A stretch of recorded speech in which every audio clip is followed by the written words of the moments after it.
The Voice-Broken Paradox, Iowa Monster Study.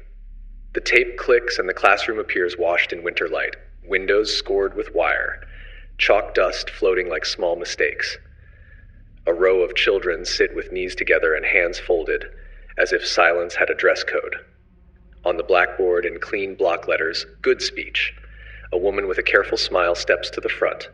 She holds a clipboard the way a priest holds a book, close to the chest, words already heavy. She points to a boy in the second row. "Please stand," she says, voice soft as cotton around a stone. He rises. His name is a simple one. His voice is not. He reads. The sentence is short, built of small words with straight backs. He trips on one just once, a tiny catch like a sock snagged on a nail. The woman's pencil makes a mark. Her smile does not move. "We will help you," she says in a tone that makes help feel like a verdict.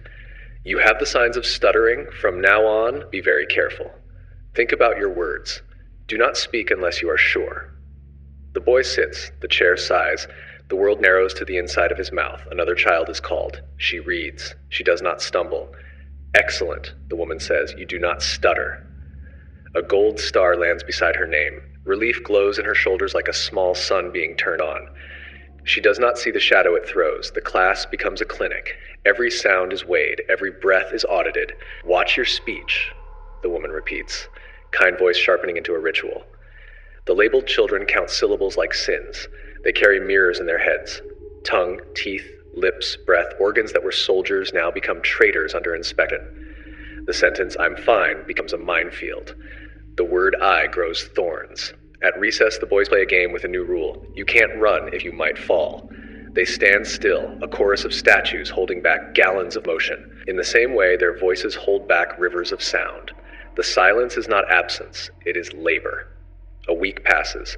The boy raises his hand and then lowers it before he is seen. On the second week, he stops raising it.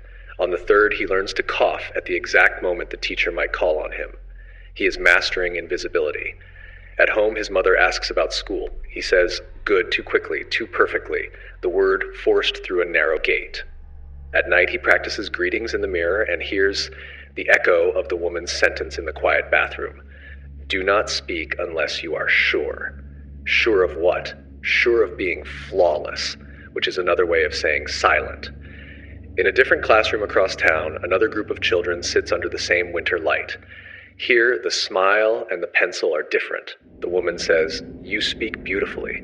She says it to everyone, even when the S is a river, even when a word bumps. She writes nothing down. The air is not on trial. A girl laughs in the middle of a sentence, and the laugh becomes part of the sentence, not a stain. Their voices grow like plants that have learned the sun will return. Back in the first room, the lessons become anatomy. Hold your tongue here. Place your lips just so. Say it again. No, again. The boy's mouth tightens into a fist around each sound until the sounds stop coming. He stares at the chalkboard where good speech has acquired an underline, read like a cut. Letters blur into a threat. He dreams of vowels chased by scissors. The paradox takes shape as a simple equation drawn in chalk. Watchfulness plus shame equals stumble. Each new rule adds a weight to the tongue. Each new caution breeds the error it tries to prevent. The body, frightened of tripping, learns to fall. One afternoon, the woman brings a metronome. It ticks like a tiny hammer tapping the skull from inside. "Speak with the beat," she instructs. The boy tries. His words become fragments cut to fit a ruler. In the pauses, the class hears his heart. Someone at the back snickers, the sound a child makes when they don't yet know how to translate discomfort into care. The boy's cheeks learn a new color that stays even when he is cold. He starts to avoid words with soft beginnings, prefers nouns that start with engines. He changes "I want" to "I would like," and then to nothing at all. He learns synonyms of disappearance. He begins every idea with a preamble of breaths that don't quite become voice. The pencil marks multiply. They look like stitches. The woman visits their homes. She sits on the edge of couches and tells parents to be vigilant. Correct them when they hesitate. The earlier the better. Don't let bad habits set. Good intentions pass from clipboard to living room. Supper becomes a practice drill. Asking for water becomes an exam. The boy starts bringing his cup to the sink in silence, learning that thirst is easier than a word that won't come. In the hallway mirror, he practices "good morning," Sometimes it slides out smooth as a stone in a riverbed. Sometimes it comes in pieces, and he watches his eyes flicker with a shame that is too big for his face. He thinks the mirror knows. He thinks the mirror is telling. The girl from the other classroom passes him at the bus stop. She is telling a story that wanders like a cat, doubling back to pick up a detail, stopping to pet a phrase, pouncing again. Her friend interrupts to add a part about the ending. They talk over each other, and neither apologizes. Their sentences are a game, not a test.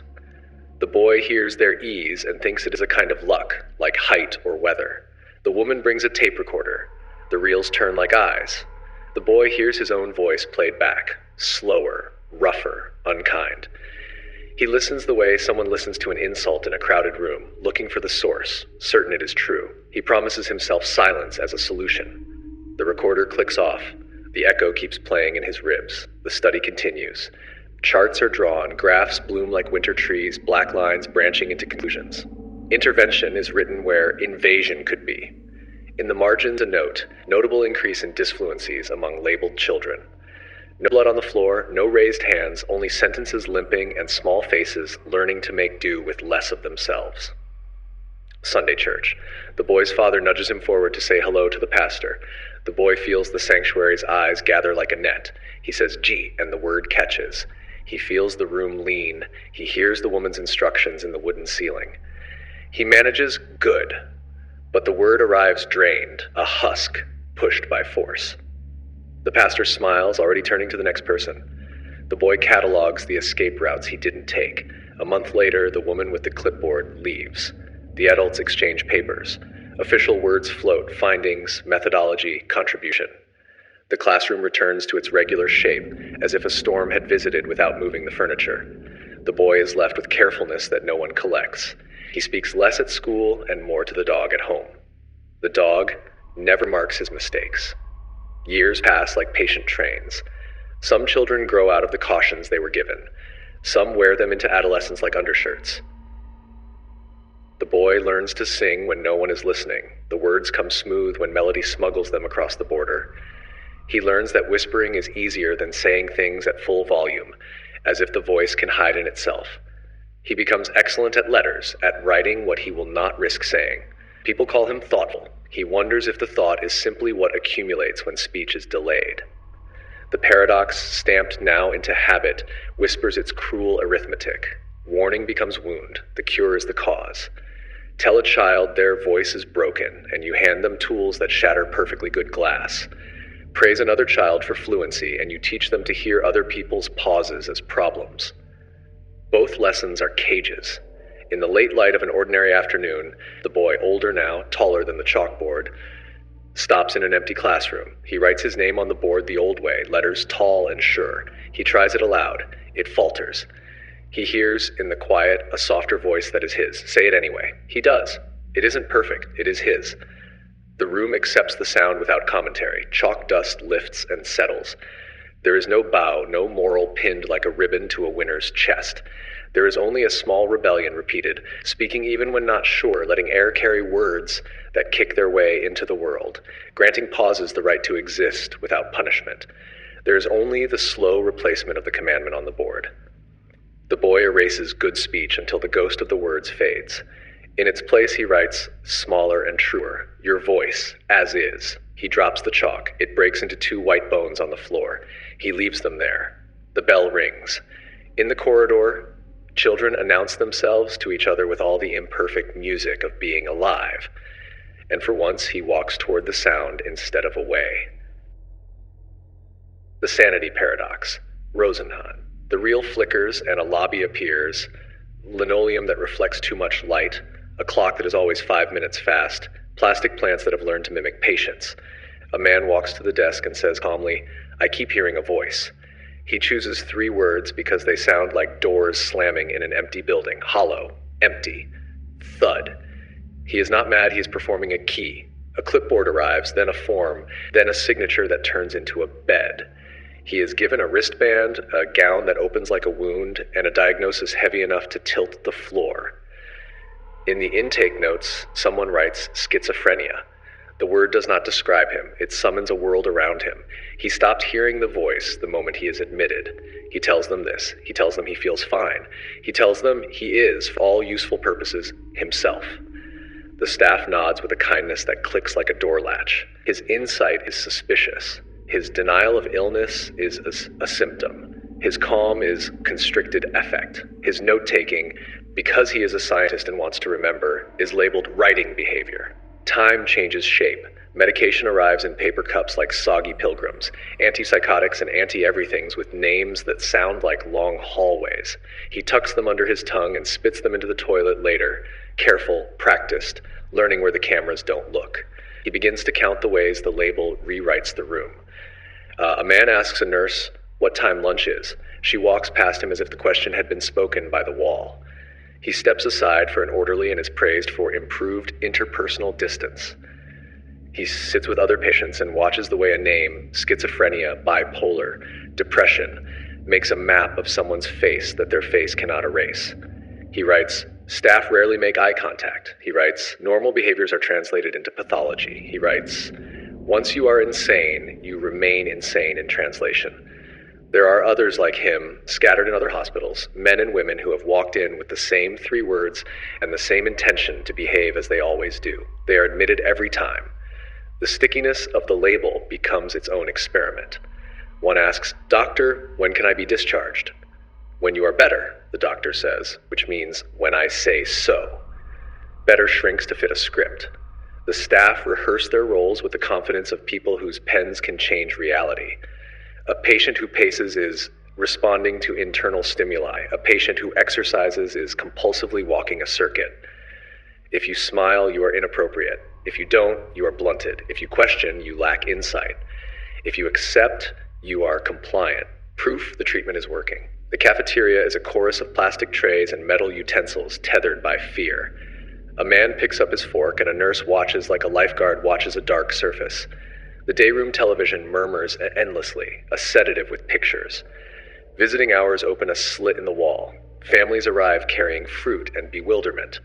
They look at their son, their sister, their lover, and search his face for the old outline. They find the gown first. The clipboard whispers its own story. Patient engages in writing behavior despite instruction. Patient requests to leave. Persistence suggests paranoia about staff. Patient interacts with other patients in a way that may reflect boundary issues. The man reads the notes and feels the floor tip again. He envies the clarity of a broken arm. X-rays look like truth. He performs sanity and watches it be called something else. He brushes his teeth and is preoccupied with hygiene. He chats with another patient about baseball and is forming potentially inappropriate alliances. He laughs at a joke and is inappropriately bright. He decides to speak less. Silence earns a new word, withdrawn. Days do not pass, they accumulate. He learns the rhythms, med pass, smoke break, group, silence, charting, night checks, the soft punishments of being late, the way the keys on a ring can quiet a hallway more effectively than any pill. He learns the economy, cigarettes as currency, favors as medicine. He learns the names of the staff and the way none of them ask his. He times the glances he gets, 8 seconds of eye contact in a week from people trained to look. He writes that down. The pen makes a noise you can hear if you lean very close, as if it were etching the word alone into the plastic of the tray. Then discharge. Not because the label has been removed, but because the performance of getting better has been convincing. He is stamped with a phrase that reads like a bureaucratic shrug, schizophrenia in remission, not misdiagnosed, not sane. In remission, as if his normalcy were a tumor that the ward had shrunk with fluorescent light. He thanks them. Gratitude is part of the ritual of leaving. The doors open. The outside air smells like it always did and completely new. He waits to feel different and does not. He waits to be different and is. Across town, another hospital, pissed off by rumors of fraud, issues a challenge. Send us your fakes, they say. We will catch them. For weeks, they strain their eyes. They find pseudo-patients everywhere. They tally suspicious behavior with high confidence. They congratulate themselves on vigilance. No one had actually been sent. The label is so loud they can hear it in silence. The paradox radiates from the clipboards like heat. Sanity and insanity are not properties of persons, but verdicts of situations.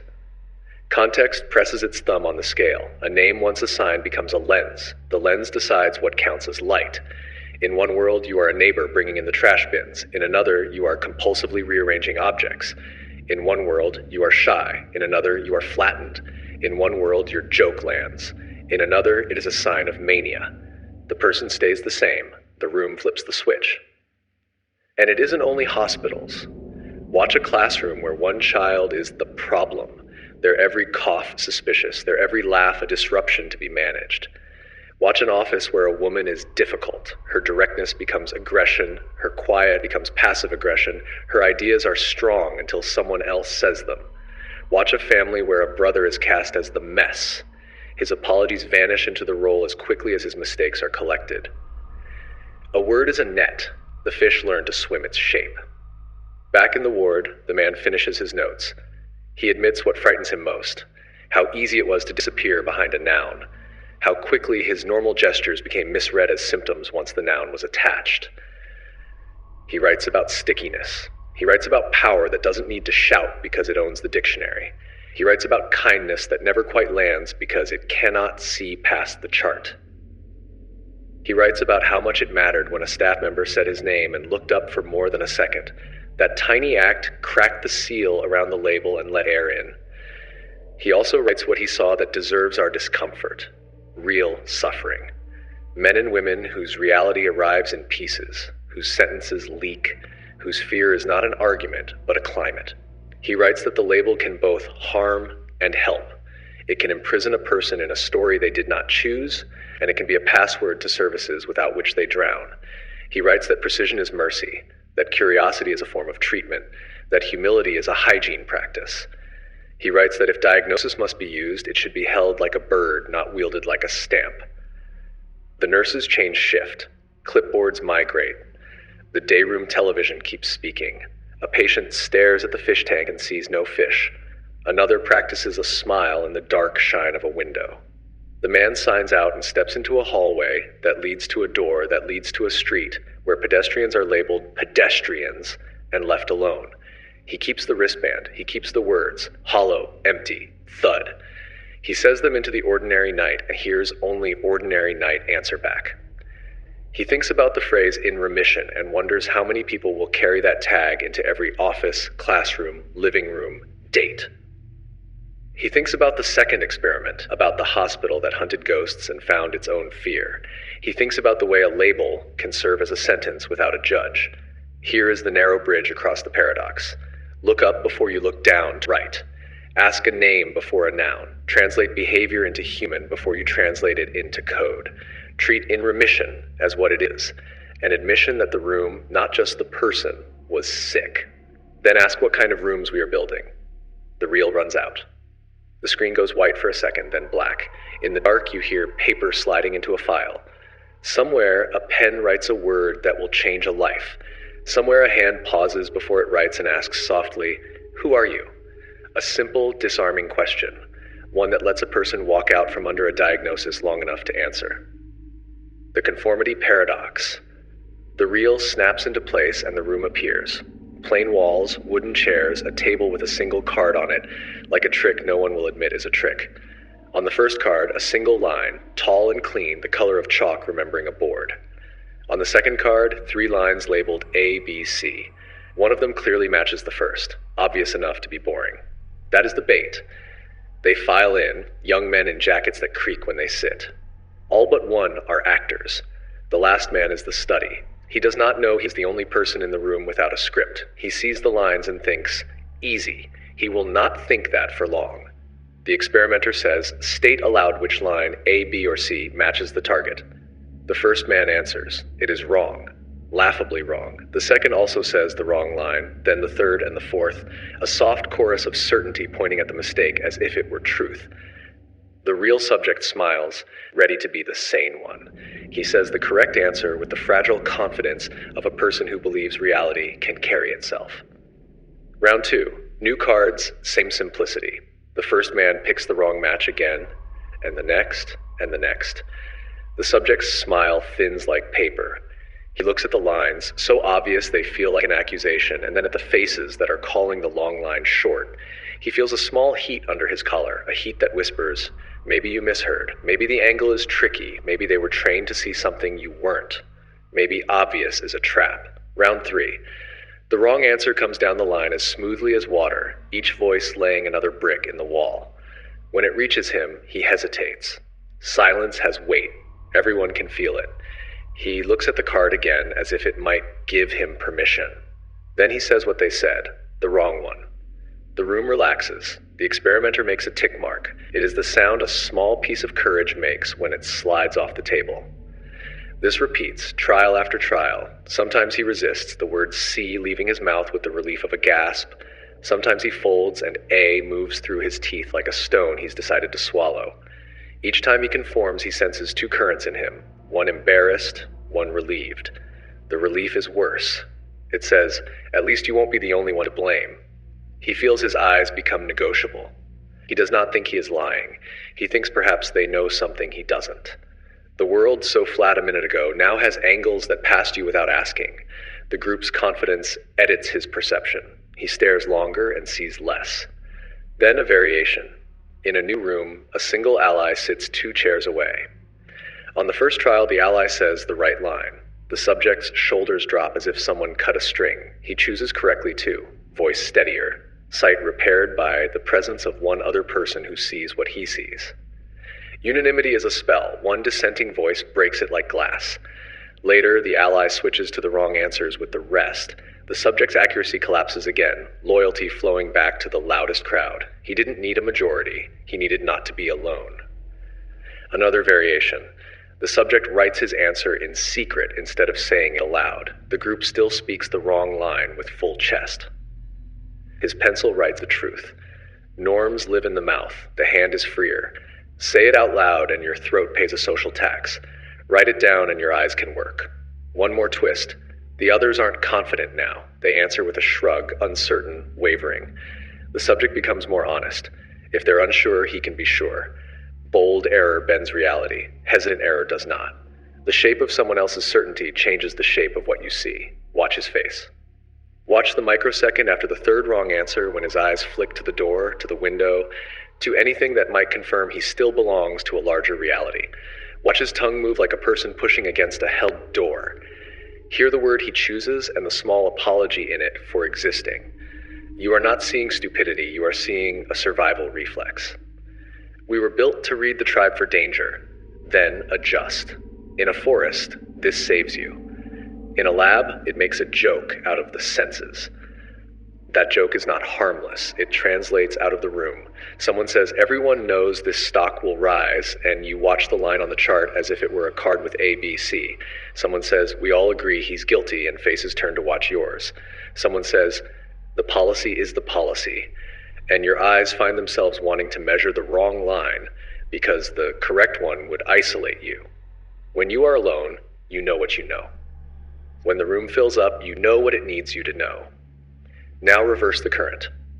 Give a person a single ally, the one at the meeting who says, actually, C looks right to me. The one at the family table who says, I think we're misremembering. The one in the group chat who says, wait, and the air changes density. The room becomes breathable again. The switch flips back to sight. Back in the lab, after the trials, the subject is asked why he went along. Often he doesn't say I lied. He says, I saw it that way. He believes it. Perception had worn a groove to match the group. Other times he says, I knew it was wrong, but I didn't stand out.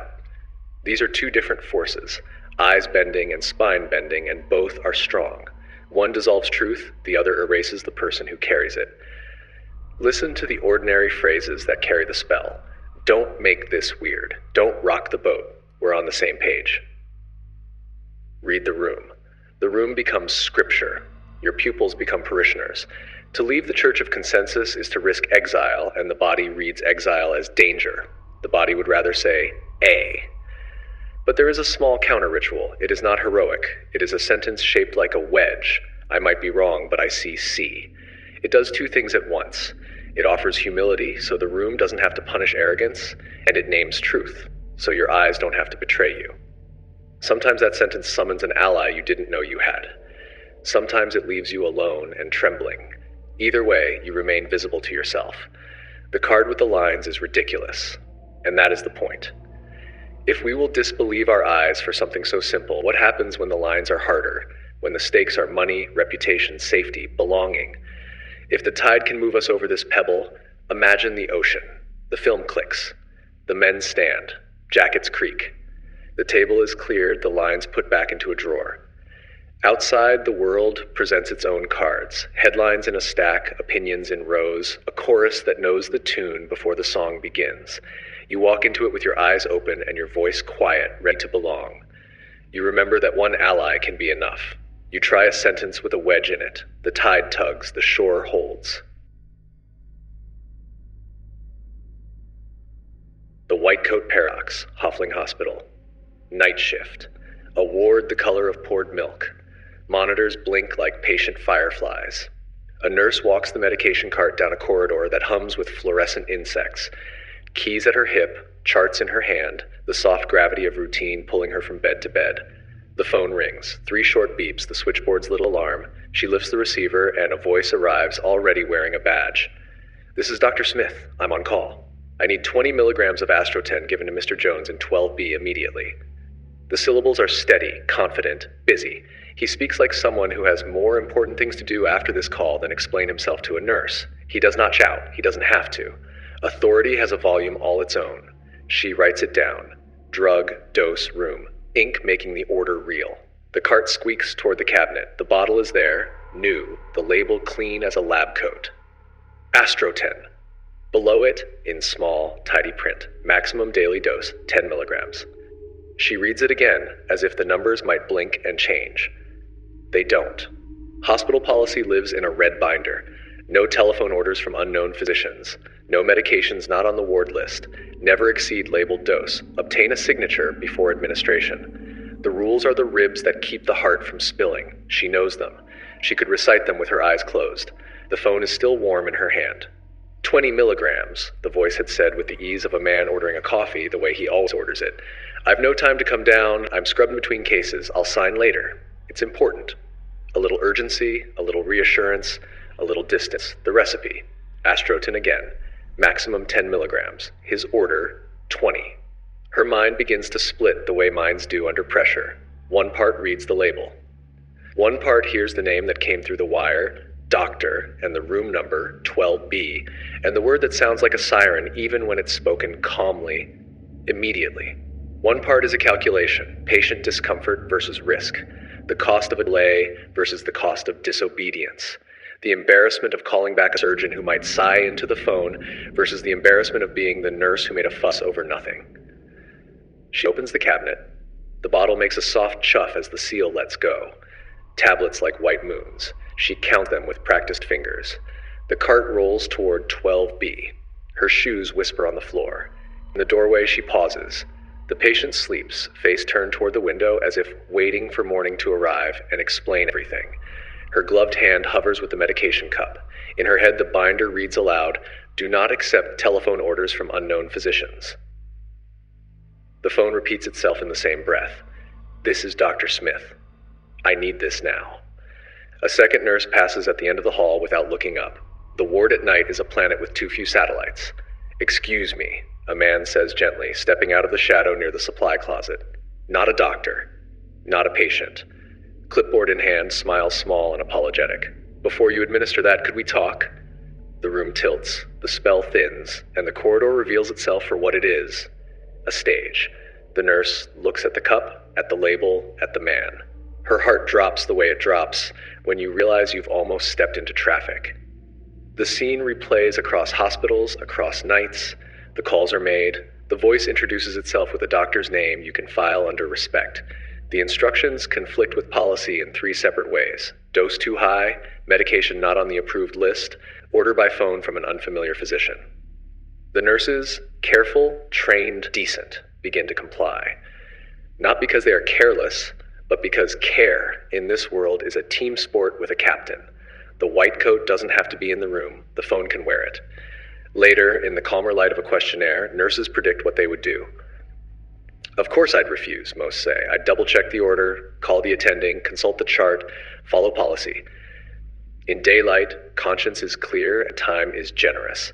In the corridor at 3 a.m., the clock's hands speed up.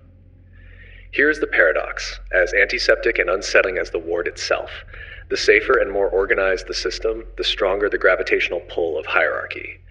Protocols should anchor you. They sometimes anchor you to a person instead. The word doctor can overrule 3 written rules without raising its voice. The nurse is trained to advocate for the patient. The social reflex to obey can borrow the nurse's hands and still call itself advocacy. It's for the patient, the voice says, and the rules nod, stepping aside. Watch the small mechanics of the trap. First, the order arrives with urgency. Not panic, just a gentle rush that makes questions feel like sand in the gears. Second, diffused responsibility. I'll sign later. I take full responsibility. A phrase that sounds like protection and functions like a bridge over the rules. Third, distance. No eyes to meet, no face to read, no white coat to doubt. The doctor is a voice. Voices are hard to challenge in public without an audience. Finally, isolation. The nurse alone in the corridor with a decision that will make her either the problem or the solution in someone else's story. There is a counterspell, and it is as plain as a red binder. Read the line. Maximum 10 milligrams. Read the line. No telephone orders. Read the line. Unknown prescribers must be verified. Say the lines out loud. Speech slows compliance. Silence lubricates it. If another nurse is standing beside you, the weight of doubt splits in half and becomes light enough to carry to a phone. If a pharmacist is a voice on the other end, the order requires a second set of eyes. If policy is more than a book, if it is a practice sentence everyone knows, then the white coat has to come downstairs and meet it. But most nights, the corridor is quiet and the phone is loud. The debriefings are kind. The nurses are told about the setup, about the harmless placebo with the serious-sounding name, about the way the call was designed to press all the wrong buttons. Their faces change shape, the relief that no one was hurt, the embarrassment of seeing one's carefulness narrow to a point and miss the mark, the anger at being played. Some laugh, short and brittle. Some say, "I should have checked." Some say, without needing to be prompted, "He said he'd take responsibility, and I felt like the only thing between the patient and help." In another room, more questionnaires. Predicting refusal feels easy from a chair. Inside the night, inside the call, inside the choreography of deference that keeps hospitals from dissolving into chaos, refusal feels like insubordination dressed up as virtue. The paradox is that the system asks for both. Be a team player until the moment when the team is wrong. Be fast until the moment when speed is the error. Trust the doctor until the moment when the label tells you not to. Listen to the sounds that push a hand forward when it should pause. Stat, urgent, between cases, take responsibility, be a dear, thanks. None are cruel. That is why they work. The voice is smooth as a hallway. The harm is a direction, not a shout. Return to 12B. The patient sleeps, still turned toward morning. The cup is empty now because it was never full. The bottle goes back into the cart with its label facing out, like a warning sign rescued from fog. The nurse exhales the breath she didn't know she was holding.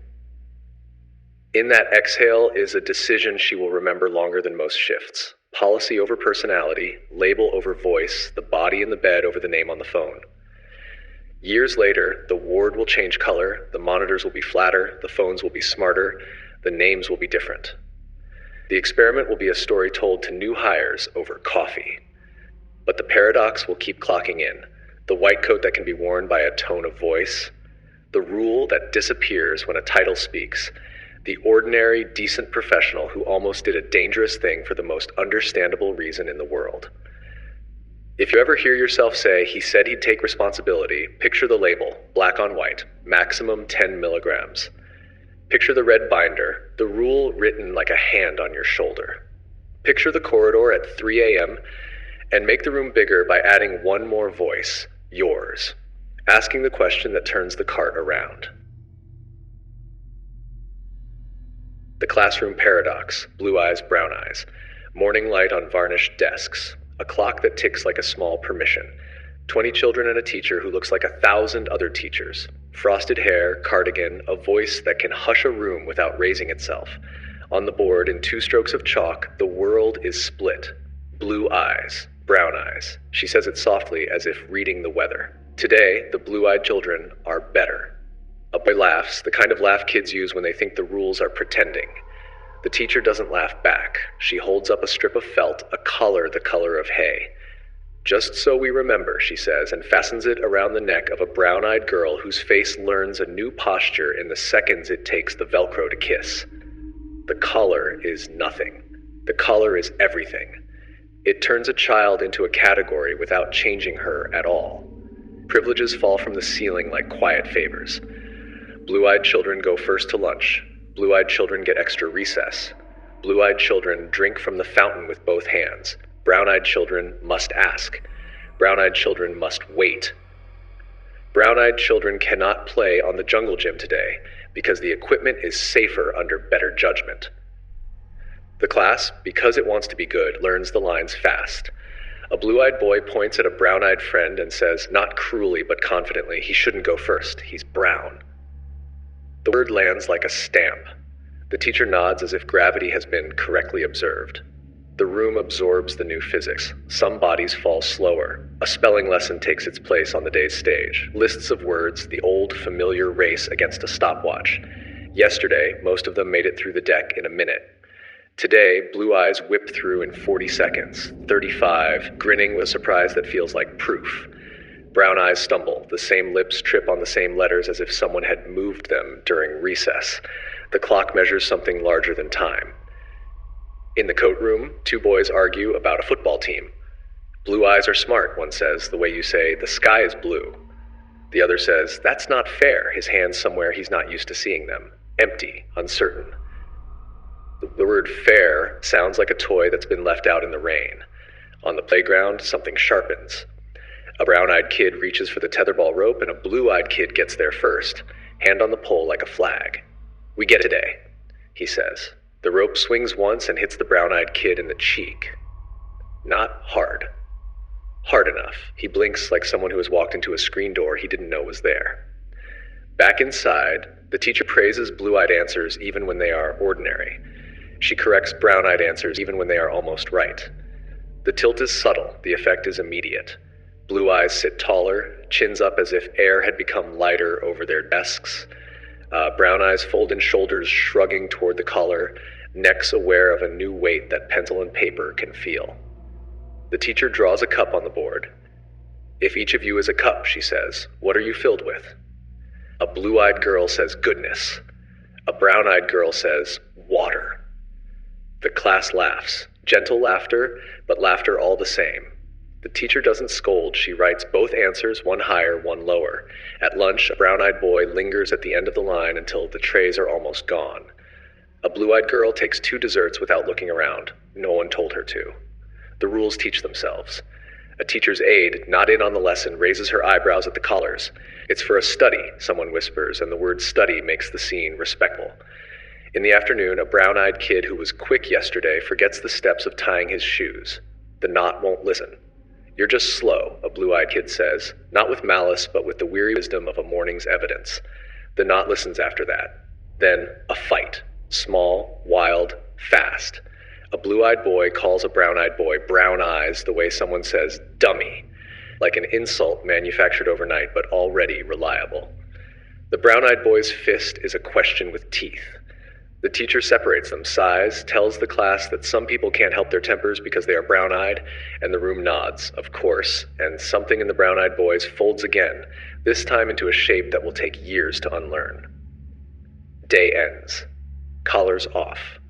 The felt piles on the teacher's desk like a quiet bruise. The children breathe as if a weight has lifted that they hadn't noticed was on them until it was lifted. The teacher says, tomorrow we will see what it is like the other way. Morning again. Same light, same desks, same clock that ticks like a throat clearing. On the board, the chalk announces new weather. Brown eyes are better. The class laughs, some with relief, some with nerves, some with the wish that none of this counted as much as it seems to. The collars return, now to smaller necks that carry them high. The world flips with a hinge's ease. Brown eyes walk taller. Blue eyes learn how heavy waiting is. Brown eyes finish the cards faster. Blue eyes develop sudden difficulties in seeing the obvious. Adults watching will later call this a demonstration, but to the children it is not a demonstration. It is Tuesday. A blue-eyed child, yesterday a leader, answers a question and is corrected. He feels the correction in his cheeks, hot and unmistakable. He tries again and fails again, and the failure now carries a footnote written in the air around his eyes. He glances at the clock and measures more than minutes. He discovers the taste of a new kind of quiet. On the playground, a brown-eyed girl tells a blue-eyed boy he can't be on her team. "The rules," she says, a phrase that can hide almost anything. He walks away with his hands in his pockets to hold them still. A teacher leans on the fence, eyes on the shifting game, thinking about the speed at which children can be taught to build ladders out of nothing and then climb them. Back in the room, the math lesson is a mirror. Yesterday's mistakes now made by a different set of hands. Fractions slide when you are tall and stick when you are small. The teacher scolds a blue-eyed child for whispering and calls it typical. The class files the word away under truth. It is not truth. It is a mask that the room has agreed to wear. And then the turn. The colors go into a box. The chalkboard becomes blank. The teacher's voice loses its experiment tone and returns to the one that pulls splinters without pain. "What did we learn?" she asks, as if a lesson and not a wound had taken place. The brown-eyed boy who threw a punch looks at his hands and says quietly, "I liked being better." The class doesn't gasp. They already know. A blue-eyed girl who got kept from the jungle gym says, "I hated you yesterday." She looks at the floor when she says it, and the room looks at the ceiling. The teacher says, "How do you think people feel when they are told they are less because of what they are?" The room answers with all the power of third-grade truth. Bad, sad, mad, small. One says, "Wrong inside." The paradox sits at the front of the room like an extra student. Make a boundary out of air, and the body will obey it. A label you can remove with Velcro rearranges scores, friendships, posture, eyesight. No law was passed, no blood was drawn. A sentence was spoken, and the day bent around it. The teacher holds up the collars one more time so they can see how harmless they look. She walks them to the trash can, then stops. She does not throw them away. She puts them in a drawer instead, because forgetting is a kind of lie. The class watches the drawer close as if it were a small door to a place they just escaped. Recess after the lesson is noisy, loud the way innocence sounds when it's trying to reassert itself. Blue and brown eyes mix like marbles in the same pocket. A boy returns the tetherball rope to a friend without counting his eyes first. A girl ties a shoe that isn't hers and doesn't notice the eye color above it. The air loosens. That night, some of them will tell their parents about a strange thing the teacher did and how it made everything feel different. And the parents will nod or argue or frown or say, "That's interesting." And the children will hear in those responses the shape of the world beyond the classroom. Some will sleep easily. Some will lie awake with a new knowledge like a pebble under the mattress. Years pass. The desk varnish dulls. The chalkboards go green to black to smart. The lesson becomes a legend, then a controversy, then a documentary, then a name you can Google. But the drawer with the colors exists everywhere that a sentence divides. The rules are always available. Pick a feature, call it a destiny, reward the resemblance to power, punish the rest. The counter rule is available too. Ask, who gave you that sentence? Refuse the collar. Refuse to wear it on someone else. On a scrap of paper left under a desk in a child's careful hand, I am not better for my eyes. I am better when I see. The teacher finds it, smooths it flat, and pins it to the corkboard. The class doesn't notice. They are busy playing a game they have renamed without saying so. Everyone goes first.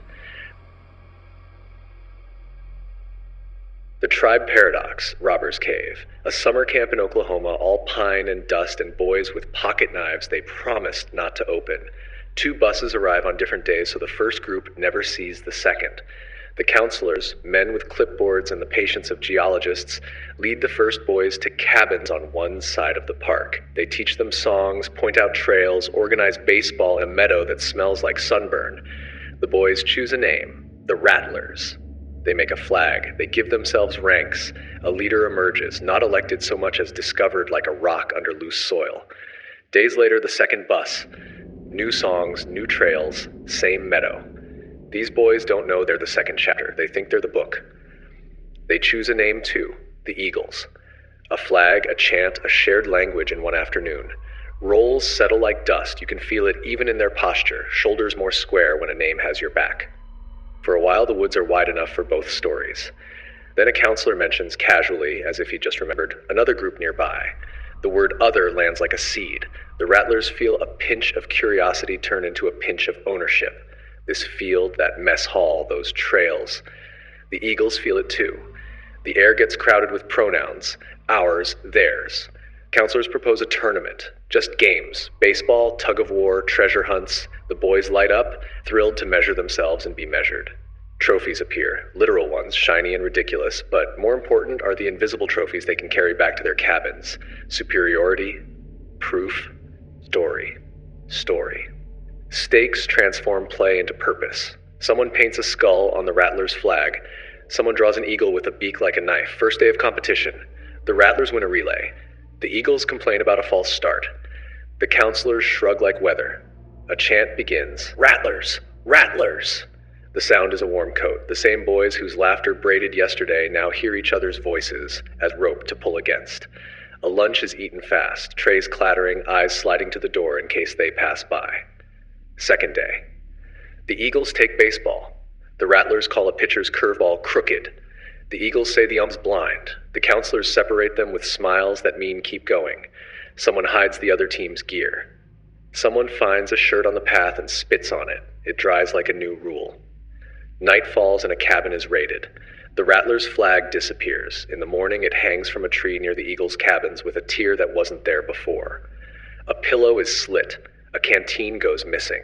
A pair of shorts is smeared with something that might be mud. The boys flare with righteous anger. Savages, a Rattler says, discovering how easily that word fits in a mouth. Sissies, an eagle says, and the chorus picks it up. The counselors, taking notes in the dark like men transcribing a storm, suggest more games. The boys agree as if offered water during a fast. A treasure hunt turns into a sprint that ends with a tackle. A tug-of-war becomes a dragging. A meal erupts into a food fight after a single insult hits the table like a match. Beans burst against shirts. A pan clatters. A counselor's voice grows louder and thinner. The boys are delighted and frightened by themselves. Then escalation without a whistle. A rock thrown. A cut that bleeds just enough to count. A knife flashes, opened by a boy who promised he wouldn't. His friend pulls his arm down. The blade falls. The moment passes like lightning. There gone, remembered forever. Peace is not offered, it is engineered. The counselors call a meeting and speak in tones of adultness that make the boys simmer down. They announce a problem. The camp's drinking water has stopped, a blockage somewhere in the old pipe. Without water, no games, no swimming, no anything. A map is produced. The source is up the hill, a heavy valve half rusted, a panel too thick for one set of hands. They need, the counselors say, everyone. The boys don't cheer. They don't boo. They look at each other with the eyes of animals scenting a ceasefire on the wind. The word everyone feels like a trick. Still, thirst speaks plain. They climb. At the valve, the metal refuses. Two rattlers push and slip. An eagle steps in without asking and adds his weight. Another boy wedges a branch for leverage. Hands, previously reserved for shoving, arrange themselves like a plan. The wheel budges. Someone yells, "Again!" and the wheel turns. A cough answers from the pipe, then a rush and a brown gush that clears to clear. They whoop despite themselves. Water from the spigot down the hill runs like a promise kept by gravity. No handshake follows. They scatter in two directions, relief loud in their voices. But the pipe has written a small new line in the script, a memory where the other boy's effort turned into your drink. The counselors stage another accident. A supply truck breaks down on the road, stuck in the dirt. The driver, sweaty, convincingly annoyed, asks for help. The boys gather, posture first, then muscle. Rattlers take one side, eagles the other. The truck does not care about names. Together, the driver shouts, and together they push. The wheels roll free with a wet, triumphant cough. The driver thanks them all with the same gratitude. Someone laughs. The genuine kind. The kind that erases the line between them for a second. Next, a movie night they can't afford unless both groups contribute. Paper dollars, coins counted on a mess hall table, palms slapping each contribution with the satisfaction of problem solving. The totals are short, then sufficient, then more than enough. The projector whirs in the dark later, the boys' shoulders touching because the benches are too narrow, and an eagle passes popcorn to a rattler without theatrics. The colonel that sticks between his teeth does not know who he is. The counselors keep finding shared obstacles. A tent ripped in a wind, a food delivery delayed, a camp goal that sounds more fun solved together than apart. Each problem is a superordinate goal with a secret job. Turn us into a larger us. They work.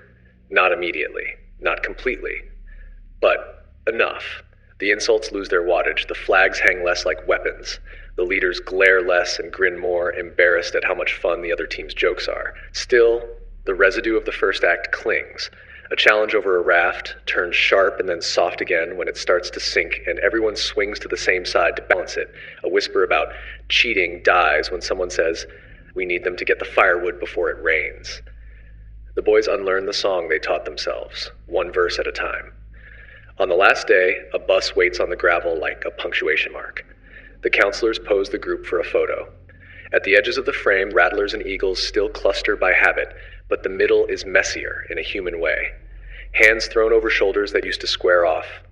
A hat stolen and not returned. A nickname used without insult. In the picture, you can't tell who stole the flag and who sowed the tear.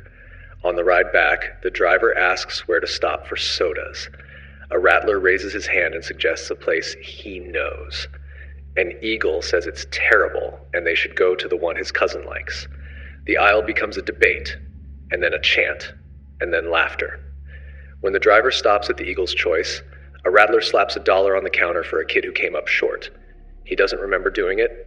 It felt like the bus telling his hand what to do. The paradox remains printed on the camp map, even when the tents are packed. Conflict is easy enough to make out of nothing. Just add names, prizes, a hint of scarcity, a nudge from an adult who knows how stories grow teeth. Peace, by contrast, will not grow on its own. It must be engineered with tasks that require shoulders to touch, with outcomes that attach pride to cooperation, with problems that punish purity. Years later, one of the boys will say, "It was just camp." Another will say, "I learned how fast I can hate." Another will say, "I learned how fast I can stop." The flags will be lost in a closet. The songs will cling longer. Somewhere, men with clipboards will read their notes and understand why neighborhoods fight over parking, why offices form into teams inside the same company, why nations name themselves as if names were shields. And somewhere else, a valve will stick, a truck will bog down, a budget will come up short, and a person who hates someone will push next to them and find the wheel turning under both their hands. The Wave Paradox, third wave. A history classroom in late afternoon, blinds making prison bars across the chalkboard. The lesson is supposed to be about how people fell for fascism, how a nation slid with its eyes open. The students look bored in the safe way, sneakers up on rungs, gum tucked in cheeks, certainty folded in their backpacks. "It couldn't happen here," someone mutters, and the teacher hears it land like a dare. He writes a word on the board in big letters, "Discipline." He straightens a chair until its legs line up with the tile. He squares a stack of papers until the edges are one edge. "Back straight," he says, hands folded, eyes forward. It's a game, it must be, except no one laughs. Bodies click into position like soldiers assembled from teenagers. The first drill is only posture, the second is speed. He asks a question and counts, 3, 2, 1. Whoever answers in time is praised not for thinking, but for form. Whoever misses the count learns the new sin, hesitation. The room feels different in under 5 minutes. Tidy, humming, oxygen thinner. He writes another word, community. "We move as one," he says, and they nod in a single motion that makes their necks feel like part of a machine. He teaches them a salute, hand cutting the air in a small wave. It looks ridiculous until an entire room does it at once. Then it looks like purpose. Cards are handed out, membership. A circle is drawn, inside, outside. Strength through discipline, strength through community. The chant begins low and grows, a resonance that makes the desks vibrate. There is a symbol on the board now, a stylized wave, something you could print on a banner without explaining it. A boy who spent last week invisible stands taller, transformed by the sudden availability of belonging. A girl who argued yesterday quiets, it feels good to be agreed with. Rules multiply like clean tiles. Speak only when recognized. Sit only as taught. Move only on signal. The silence between commands is warm with anticipation. The teacher smiles, pleased by the experiment's elegance. He is showing them, not telling them. The class is pleased by how easy school has become. You win by obeying. New word, action. Members recruit others between periods. They fill the room next door, then the hallway, a current that pulls in stragglers. People who laughed at the salute at breakfast perform it by lunch.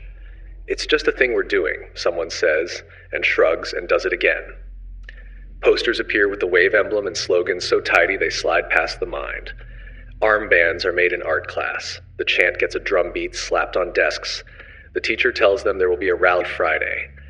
A real leader will appear. A candidate for a national youth movement.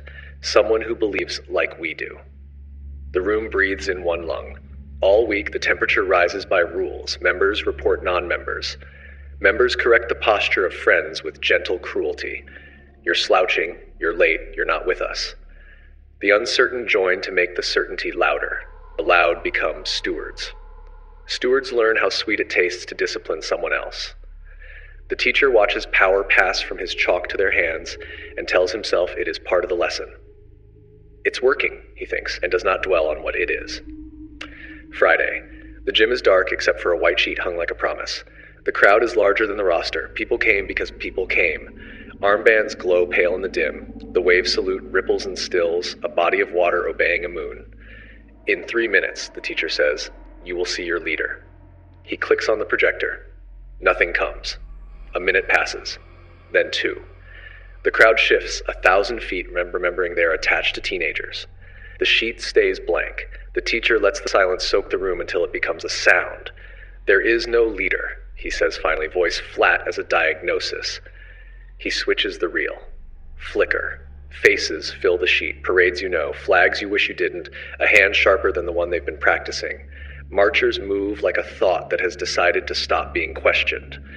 The film shows what the room has rehearsed. The room sees itself in a mirror that bends time. A boy tears off his armband as if it were burning. A girl starts to cry and doesn't know if it's from shame or relief. Someone shouts, you tricked us, because it is easier than saying we wanted it. The teacher looks older by a decade. The trick wasn't one-sided. He chalks the last word without flourish. Pride. It hangs there, a bruise-colored noun. The paradox sits on the front row, tidy as any rule. To teach how fascism seduces, he used seduction. The class learned the lesson so well they stopped knowing it was a lesson. The speed with which a movement can be conjured from posture and praise is the speed with which liberty can become choreography. The hunger for shape, discipline, community, action turns empty hands into fists and an ordinary symbol into a sacrament. Watch what worked. Posture first, to occupy the body. Rhythm next, to occupy time. Belonging, to soothe the private ache. A gesture, to externalize loyalty. An enemy, vague enough to be everywhere. The lazy, the late, the non-believer. A promise on Friday, to keep the weak taut. The teacher thought he could stop it because he started it. He learned that currents don't ask who dug the channel. After the sheet goes white, no one claps. The lights come on and expose a gym that looked like yesterday's gym. But the air feels used. People look at their hands as if checking what they've been holding. Some say it was powerful. Some say it was cruel. Some say it was necessary. All of them walk out changed by the strange relief of unlearning a magic trick they helped perform. Later, the posters come down. Armbands curl in trash cans like shed skins. The symbol lingers as a ghost imprint where tape lifted paint. In the hallways, students test arguments like teeth after a fall. Is this loose? Is this still mine?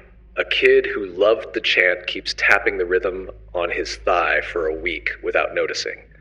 The teacher writes in his gradebook and doesn't write what he learned, that the thing that protects us from it happening here is not knowledge of facts, but knowledge of our own appetites. That a room full of good kids can become an army until the projector fails.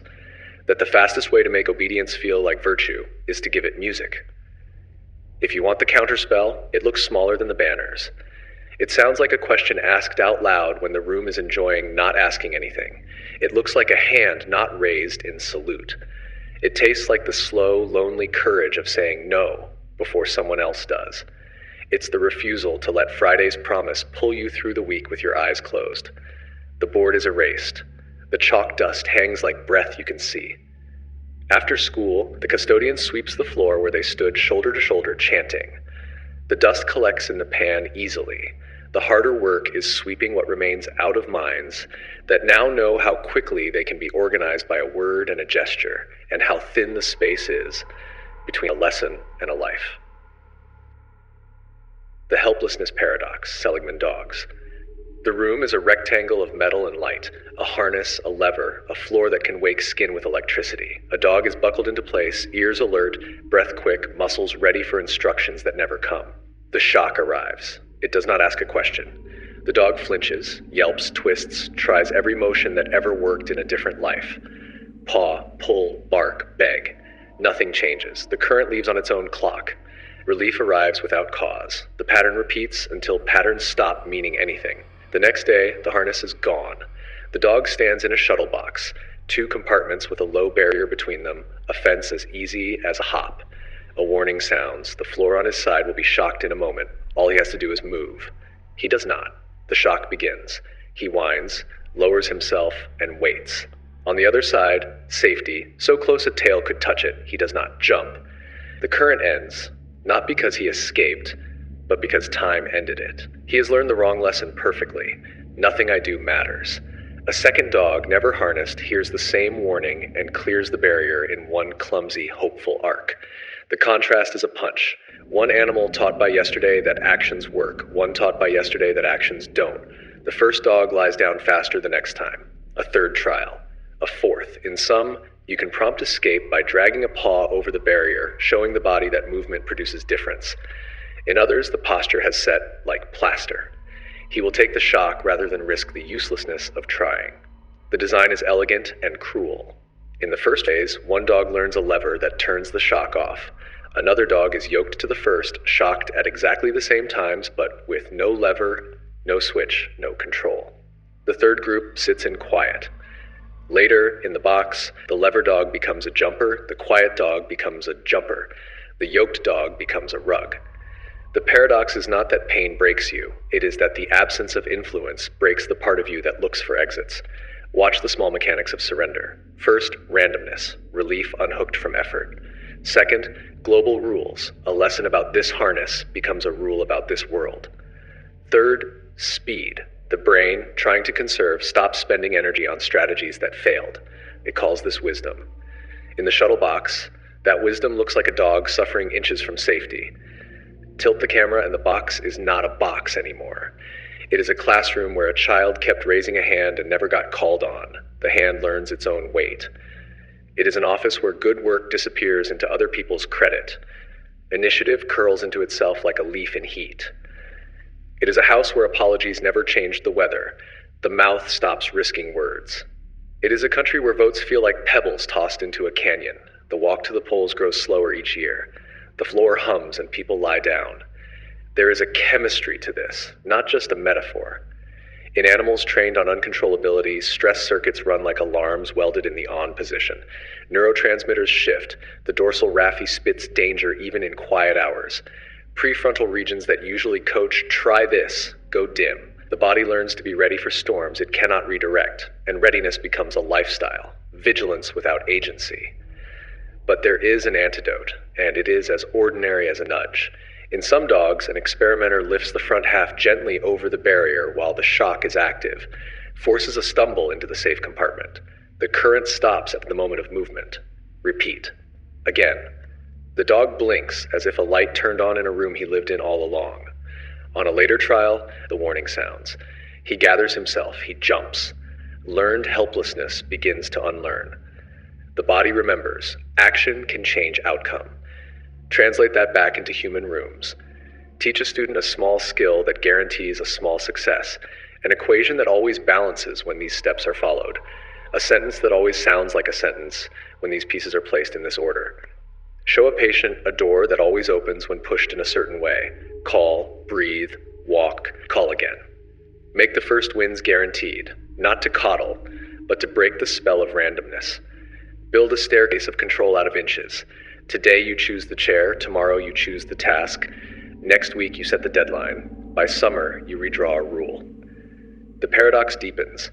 Sometimes people do not try because they are lazy. More often, they are conserving energy the only way their history taught them, by not wasting it on levers that never worked. They are not irrational. They are exquisitely rational for a past that lied to them. The fix is not a scold about grit. It is evidence, delivered gently and repeatedly, that this lever is wired, that this barrier is low, that this time the world will move when they do. There's also a trap in the other direction. When control is always possible, we overlearn responsibility. We blame ourselves for weather, for genetics, for someone else's decision 3 counties away. The box teaches omnipotence as easily as helplessness. The counterweight is the same skill with a different setting. Discriminate. Ask, which part is mine? Which part isn't? Jump when it's yours. Lie still without shame when it isn't. Wisdom is not passivity. It is accurate maps. Return to the dog in the box. Someone who cares has put a small ramp on the barrier as if to make the idea of movement easier to approach. The warning sounds. He tenses, then looks, not at the floor, but at the line where compartments meet. He barks once, a sound that could mean complaint or courage, then steps, then hops, then stands in safety, surprised by his own feet. The shock ends for a reason that includes him. This is the shape of hope when it's honest. Not a poster, not a sermon, but a demonstration that the world can be different when you touch it. The floor will still hum. Some rooms are still cruel, but the lever is sometimes wired. The barrier is sometimes low. And trying again is not naive when you have proof that the last time you tried, it mattered.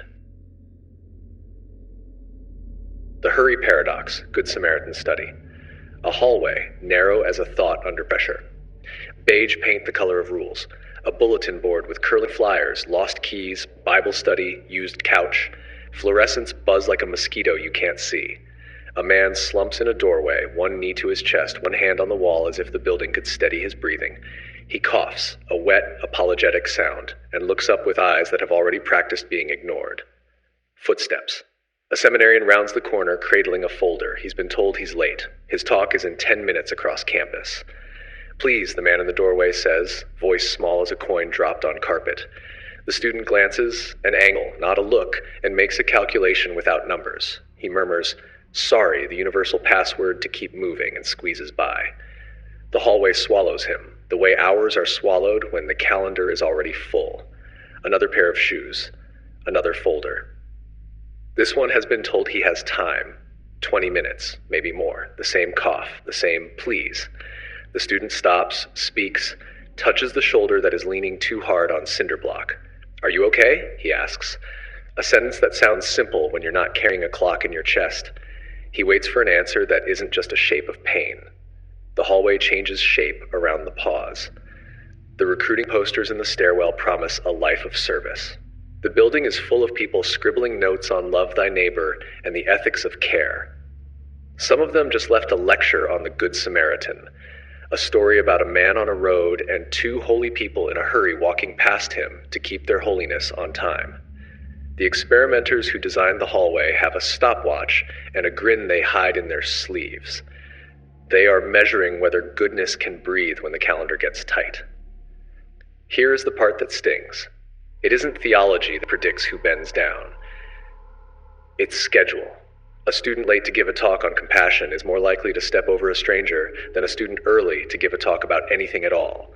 Content loses to clock. Intention loses to you're due in 5. The body chooses the corridor's rhythm over the conscience's melody. Watch what hurry does to the eyes. It turns vision into a tunnel with a prize at the end, the door you must reach, the face you must impress, the task that will penalize you for being human on the way. The man in the doorway becomes a bump in the tunnel, a problem in pathfinding, a delay to be solved by pretending he isn't there. It's not cruelty, it's a spell. Hurry edits the world until only the destination remains. Listen to the interior monologue that Hurry writes. I can't, I'm late. Someone else will. I'm not the best person for this. If I stop, I'll mess up the schedule. The schedule serves bigger goods. He probably isn't really in trouble. If he were, someone official would be here. I'll help on the way back. There's never a way back. Another student approaches the doorway and actually slows. He kneels, asks a name, notices the sweat above the lip. He isn't a better person. He is in a different relationship to the second hand. The experimenters will write it in dry language later. moderate versus high hurry conditions. But in the hall, it looks like one person with a spare minute and another with none. Hurry has masks. One is importance, the feeling that what you are rushing toward matters too much to insult by being late. One is fear, the sense that you are always one misstep from being judged, fired, ignored, replaced. One is pride, the private myth that your activity keeps the world from falling. Under all the masks is a rhythm that has pushed you from behind so long you think it's coming from inside. Here is a different angle. Imagine the same hallway and the same man in distress, but give the passerby one extra instruction. After you finish your talk, return here to debrief with us. That single sentence grows a small root in the brain. Here is part of your root. This spot matters. Now imagine the instruction is, take your time. 2 words turn the hallway back into a place instead of a pipe. The disturbing discovery is not just that hurry kills kindness, it's that hurry makes us strangers to ourselves. Ask the late student later and he'll say, I didn't see him. He isn't lying. Perception thins under pressure. The eyes touch the scene. The mind didn't. A life can be arranged so that you pass every day through rooms full of need and never accumulate the fact of them in memory. Your calendar won't show what your vision skipped. The sick joke is the context. Seminarians training to care with words and ceremony. But the joke doesn't stop at one building. Everywhere there are halls where I'm running late is the passcode that forgives incivility, neglect, harm. Parents bark at children because the car seat buckle is slower than the clock. Doctors blast past patients because the schedule punishes lingering. Clerks harden their faces because eye contact adds seconds. Lovers stop asking the extra question because the night is short and mornings bite. You can feel your body under the spell if you listen. Shoulders up, breath shallow, eyes scanning for obstacles, thoughts trimmed to bullet points. In that shape, stopping for a human feels like stepping off a moving walkway. You'll fall. You'll be ridiculous. You'll be judged by a clock that never shows its face. There's a terrible fairness to the design. The man in the doorway is not bleeding out. He is distress you can debate as you pass. God or fate or the experimenter has given you a version of the neighbor that can be dismissed by any excuse you've already practiced. Uncertainty, ambiguity, mistrust. The parable doesn't give you a car crash, it gives you a cough. Hurry and ambiguity are a duet. Together they knock out compassion's knees. What breaks the spell is embarrassingly small. A minute added to a schedule. A boss who says, arrive when you arrive, be careful on the way. A sign in your own head that says 5 breaths. Walk slower than the voice in your chest demands. A rule you keep privately. When someone says, please, I stop, even for 10 seconds, and ask one question. You cannot rescue every doorway, but you can refuse to make the hallway thinner. An odd thing, when a hurried student did stop in that building, he often did something that took no time at all, but changed everything. He saw the man. Not as an obstacle, but as a person with a face that will be remembered after the talk. Sometimes all that happened was a hand on a shoulder and the promise to fetch help. The stopwatch didn't explode. The world didn't end. The student was late, and nothing terrible happened besides a story told with a different ending. Hurry makes a liar out of consequence. It tells you the next thing is more real than the person in front of you. But the next thing never arrives. It is always the next thing. The only event wait is the doorway you are in. This is not philosophy. It is accounting. The minutes you save by not stopping do not compound into a life that was worth more. They pile like small, useless coins in a jar you never spend. Picture the hallway one last time. A student, late, sees the man, slows but doesn't stop, passes, stops again because the body remembered before the mind did. He turns back. Do you need me to call someone? The man nods, grateful as if given water. The student dials, waits long enough to hand the phone over, squeezes the man's shoulder, and then jogs off toward the room where he will now arrive late and flustered and a little ashamed. He will stand up and forget his first line and then remember, and the talk will be fine, and no one will know he passed a test he didn't study for. The paradox is ugly and precise. The more we fill our days with reasons to be good, the less room we leave to be good. Your calendar can be a map of intentions and a record of neglect at the same time. The fastest person in the building may be the least useful to the person who needs help right now.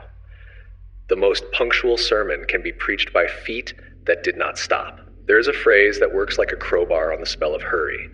It is not slow down, which the body resents like an insult. It is arrive honest.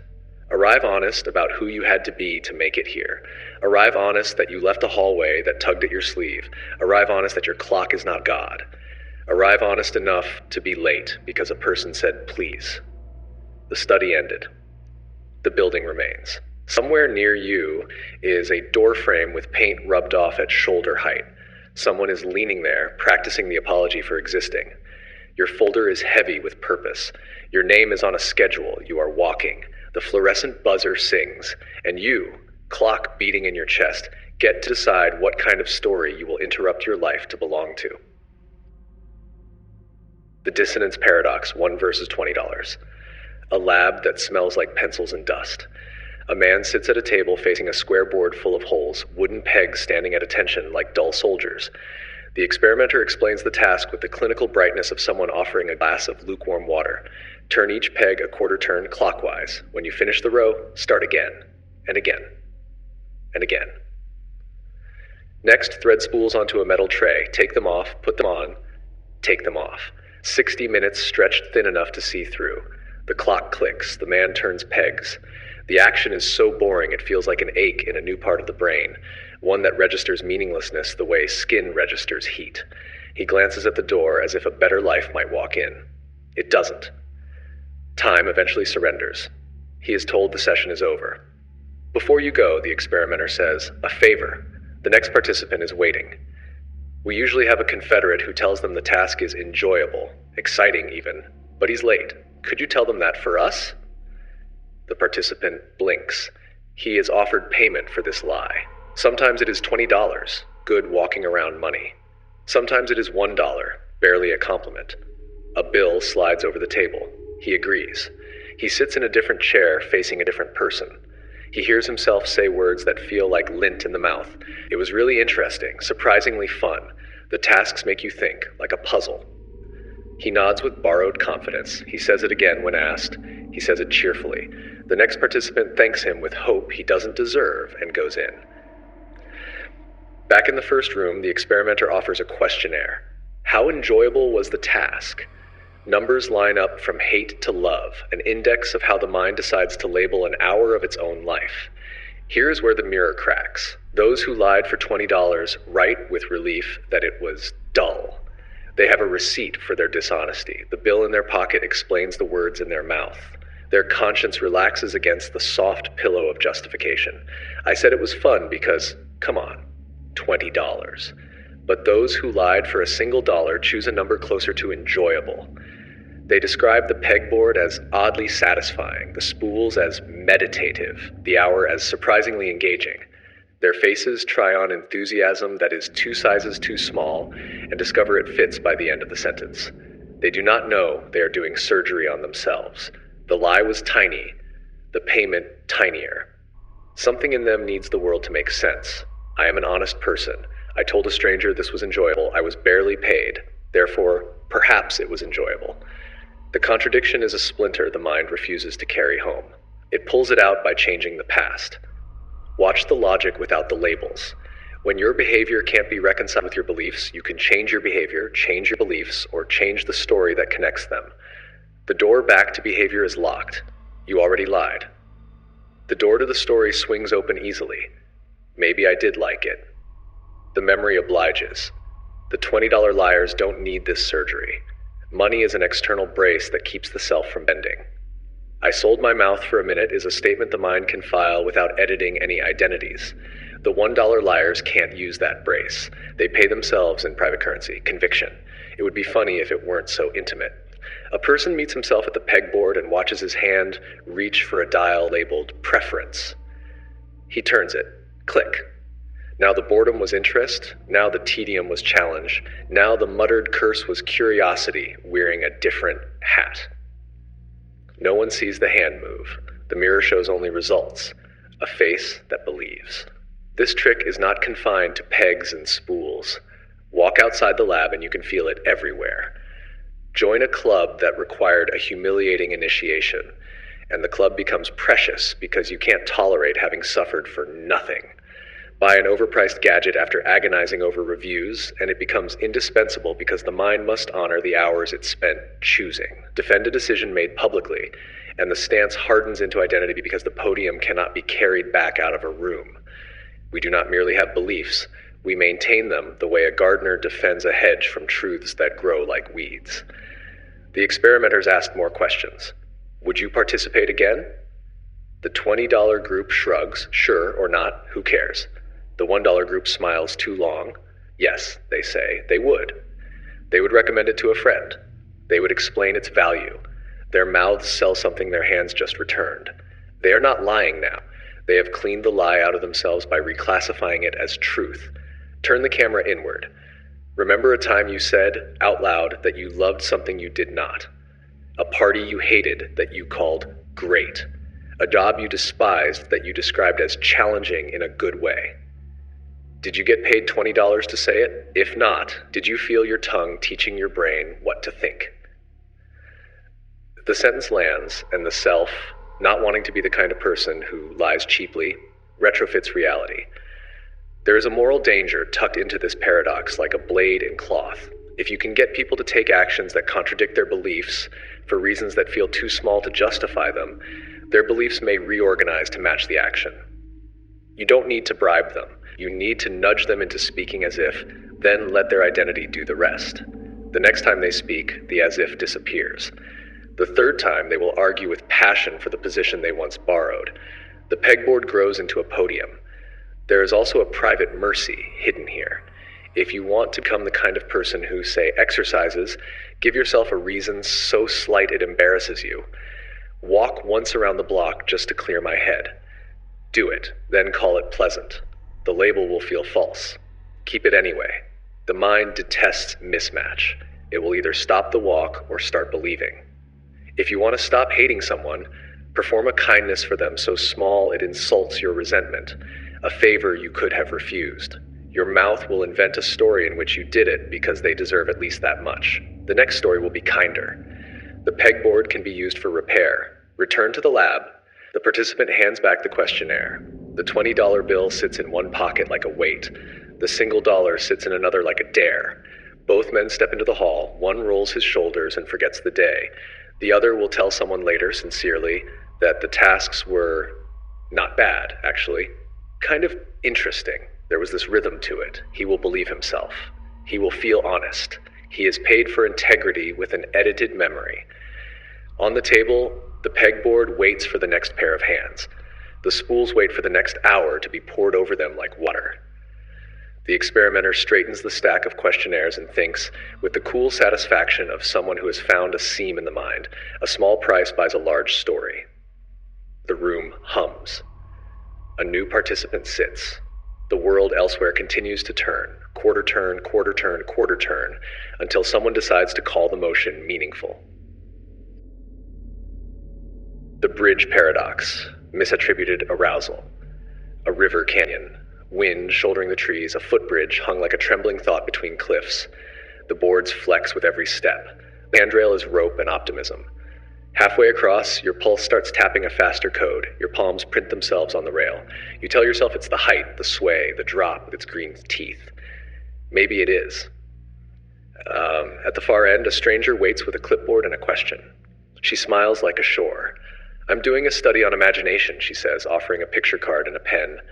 Write a story about what you see. You try, but the bridge is still inside your chest. Your story reaches for words that smell like skin and risk. Before you go, she slides a slip of paper into your hand. If you have questions, she says, voice casual, call me. You pocket the number and walk on, legs hollow, heart the loudest thing you've ever owned. Hours later, feet on reliable ground, breath obedient. The phone in your kitchen is a quiet mountain. You call. Here is the trick the canyon plays. What your body felt for the drop, your mind gifted to the smile. Arousal. Pounding heart, quick breath, ready muscles, arrived with fear's passport, then crossed the border to love without changing clothes. The bridge wrote a letter. The stranger opened it. You read her name at the bottom. Downriver, a second bridge sits thick and calm. It's planked like a promise. Same stranger, same card, same smile. People shuffle by, write their stories, accept the number, and later go about their evening with their heartbeat folded neatly back into place. Calls do not come. The imagination, absent wind and height, tells a different story. Interest stays small. The card stays a card. The number goes to lint. It would be easy to file this under men are foolish or the canyon is magic. It is neither. It is a small mechanical fact about bodies and stories. If you're revved and don't know why, your mind will pick a reason from the scenery. A shaky bridge, a horror movie, a roller coaster that rattles your bones into coins. A stage, bright and high, where applause slams into you like weather. Stand next to a person then, and the body's electricity looks for a switch. Attraction is a convenient one. So is anger. So is courage. So is, I am certain. Notice the boundary lines drawn in faint pencil. If you label the arousal correctly, if you say out loud, my heart is racing because of the height, the mind doesn't pawn it. The number goes unused. If the stranger is a man and you are straight, the bridge may still sell you confidence, boldness, friendliness. Your phone might still ring, just for different reasons. If the delay is too long, the energy cost settles, the story shrinks, the spell times out. If you're carrying a different electric, caffeine, sprinted stairs, a fight from earlier, the body can misfile those too, unless you catch it in the act. None of this needs a canyon. Two people stumble laughing out of a haunted house. One asks the other for a drink. The ghost did half the work. Couples walk off a screaming drop tower and swear fate braided their fingers. Physics twined them first. A first date goes amazing. At the go-kart track, because the engine put adrenaline into your pockets like loose change. You paid with it thinking it was love. A breakup argument turns volcanic in a car because traffic poured gasoline on every sentence. You name it truth, then regret the crater when the road opens. The bridge trick has a shadow. Misattribution doesn't just crown pleasure, it can appoint villains. Stand in a heated room with a pounding heart and you might decide the person across from you is to blame. Read a headline with your pulse already high and it feels twice as true. Take the stage with nerves and decide the crowd is hostile. We are bad at subtracting our body from the picture. So what do you do with a body that loves to be misled? First, you name it. Put captions on your pulse. This is fear. This is hunger. This is 3 espressos.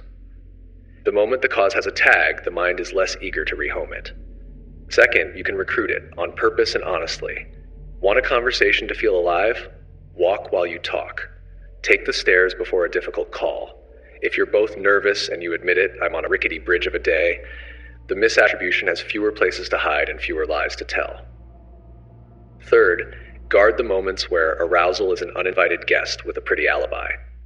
Don't promise forever after the coaster. Don't end the friendship because of a fight in the heat. Don't trust a hunch born at 160 beats per minute, more than one born at 70, unless you've translated it. Let the storm pass through the instrument before you play the song. Back at the canyon, rewind.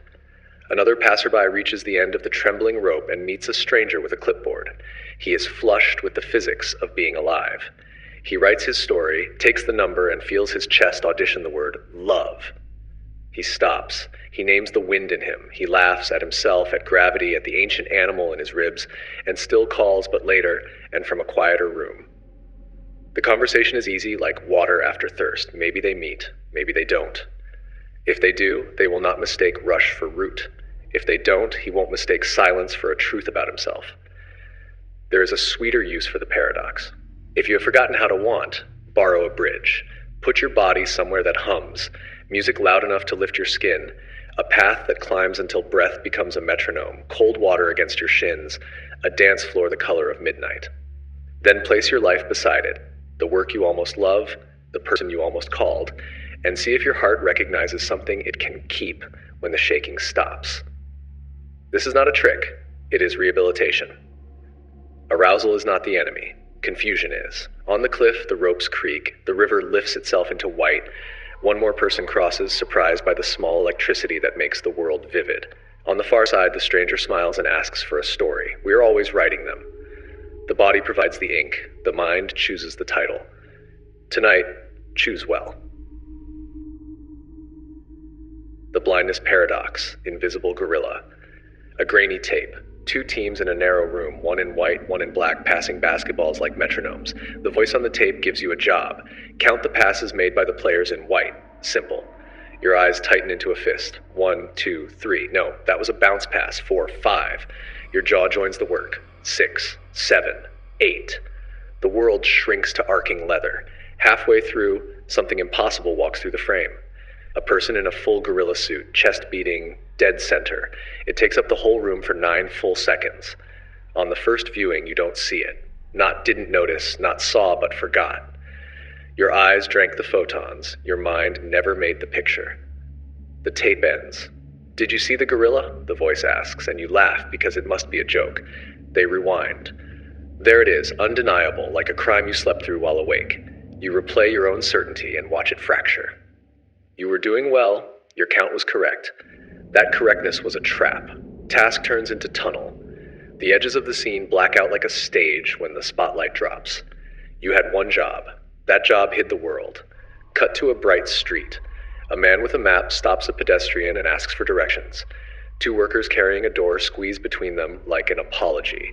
For 3 seconds, the map holder is replaced by a different man. New face, new shirt, same map. Half the pedestrians don't notice.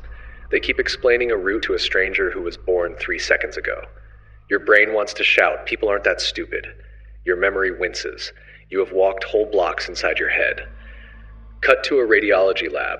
Frames glow with chest scans. A playful experiment hides a tiny gorilla outline in one image, big as a thumb, dark as a bruise. Radiologists, trained for years to find shadows that whispered death, scan the film for nodules. Most don't see the gorilla. Their eyes even pass over it. An eye tracker draws their gaze right across the shape like a pen. The gorilla sits there, enormous and uninvited, and everyone is polite enough to ignore it. The room respects the task too much to see the joke. Cut to a night road. Headlights smear. A driver glances at a phone because a message just bloomed from someone whose opinion can bruise a day. The road continues, the lane lines forgiving. A pedestrian steps off a curb 2 blocks ahead wearing dark clothes that the night drinks. The driver's eyes are open. Their attention is elsewhere, balled up like a fist around a glowing rectangle. The gorilla is a person. The tape does not rewind. Cut to a cockpit. Checklists crisp as hotel sheets. The first officer reads, the captain responds. A warning light blinks. A little red eyelid half closed. They are troubleshooting a different alert, chasing the wrong ghost down an instrument panel that looks like a city at night. A tower clears them to descend. The captain nods, already counting mental passes in white jerseys. The gorilla is a mountain wrapped in cloud. Cut to a hospital. A nurse balances 4 tasks. IV alarms, a medication drawer that sticks, a mother with the voice of someone scared professionally. The pulse ox on bed 12 flatlines for a single breath, then returns. The number drops to 84, then 82, then back to 90 like a fish struggling in the air. The nurse is counting a different set of passes. The gorilla is a small blue hunger in the blood. Here is the paradox with its claws out. The better you focus, the more you miss. Attention, which you praise as your cleanest tool, is also a blindfold with a flashlight sewn into it. The spotlight sharpens what it hits. It erases the stagehand, the prop change, the fire creeping along the curtain. You cannot see what you are not asking to see. You cannot even know you didn't see it. You will try to fix this with slogans. Be more vigilant. Pay attention. But attention is not a volume knob you can turn until it rattles the windows. It's a filter. The more you crank it for one channel, the quieter the others get. The solution is design, not bravado. Watch how to widen a beam. Pilots speak aloud, not to fill the cockpit with noise, but to drag the mind's hidden choices into the room. Approach checklist complete. Altitude, speed. Saying reality is a spell that unshrinks it.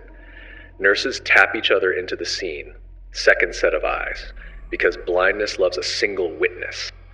Drivers put the phone in the trunk because nothing built to addict you should be within arm's reach of a machine that turns weight and speed into fate. Build gorilla checks into everything. A field medic touches every limb before moving a patient, even when blood insists on being the headline. A journalist writes a line and then asks, what's not in this sentence? Not as poetry, but as hygiene. A coder runs a test suite that includes a ridiculous case, a name with an emoji, a date with February 30th, because reality is ridiculous and loves to make you look tidy and wrong. Invite dissent by job, not by personality. In a meeting, assign someone to be the person who says, "I know we're counting passes in white. What if a gorilla walks through?" Make it safe to point at the obvious. Make it required. If you punish the first person who sees the thing you missed, you will hire a room full of eyes that look away on command. Practice subtraction and addition. Subtraction. Take breaks from the task before it swallows you. Look away from the ball to scan the frame. Addition. Add a second task on purpose.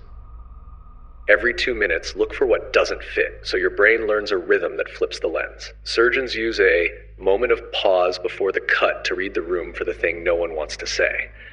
That minute saves skin. Know the situations that breed invisible gorillas. Expertise, you see what you expect. Stress, the tunnel narrows. Instructions, obedience shrinks curiosity. Speed, the frame rate outruns thought. And pride, you believe you're immune. Your vulnerability is greatest in the rooms you control. You won't spot the axe behind the curtain because you built the curtain. There is a more intimate horror. You don't just miss gorillas in the world, you miss them in yourself. You count the passes of your virtues and forget to scan for the shape of your cruelty walking straight through the frame of your day. You become certain you are kind and mean to someone in a small, practiced way for a year. You become certain you are brave and avoid a phone call that would fracture a lie. You become certain you are awake and sleepwalk through a decade because the passes were correct: degree, job, partner, house, and nothing in the script said, "Look up." Rewind the tape one more time. Watch the person in the gorilla suit beat their chest with cheerful contempt for your story about reality. Think of the day ahead, your tasks stacked like blocks, your count already underway. You are good at counting. Keep that. Add this. Every so often, name the edges. Say, what here is big, obvious, and invisible to me because I am busy being correct. Say, what would a child see that I won't? Say, if I were wrong, where would the gorilla stand? When you do this, you will not become omniscient. You will become interruptible. That is the nearest thing to safety a human gets. Someone presses play. The ball arcs. Your mind leans in, ready to tally. And then, because you taught it to, you let the beam widen just enough to catch a dark, hilarious animal strolling through the middle of your certainty, thumping its chest as if to say, "I was always here." The memory paradox, Loftus lost in the mall. Fluorescent mall light, endless afternoon. Tile squeaks under sneakers, cinnamon rolls breathe sugar into the air, a fountain whispers coins into wishes. A 10-year-old boy stands turning in a slow circle that means danger without sirens. He was sure his mother had just been here. He looks for the red of her coat and finds only red sale signs blinking like bad dreams. Customer service, someone says. The boy swallows a new kind of dry. Years pass, a quiet office, a lamp that makes everything look like evening. An interviewer smiles with the patience of a librarian and turns a page on a clipboard. "I've spoken to your family," she says gently. "They told me a few things from when you were little. 3 true, 1 we're not sure about. I'll read them, and you tell me what you remember." Her voice is a soft hallway. "You loved the dinosaur breakfast cereal with marshmallows." A quick laugh. "Yes. You broke your cousin's window with a football." A wince. "Yes. You got sick after riding the tilt-a-whirl." "God, yes." The smile returns. "And you were once lost in a shopping mall. You cried, a man in a flannel shirt helped, and a woman with big earrings returned you to your mom near the pet store. What do you remember?" The man, grown now, jaw stubbled with a week's life, frowns at his hands as if the lines in his palms were files. "Lost in a mall?" The image is a stage set. Fountain, pet store fish blue as batteries, a man who smells like laundry, earrings that catch the light. "I don't? Maybe?" She nods as if he's given her something precious. "We'll check again next time." Next time arrives with cookies. The page turns.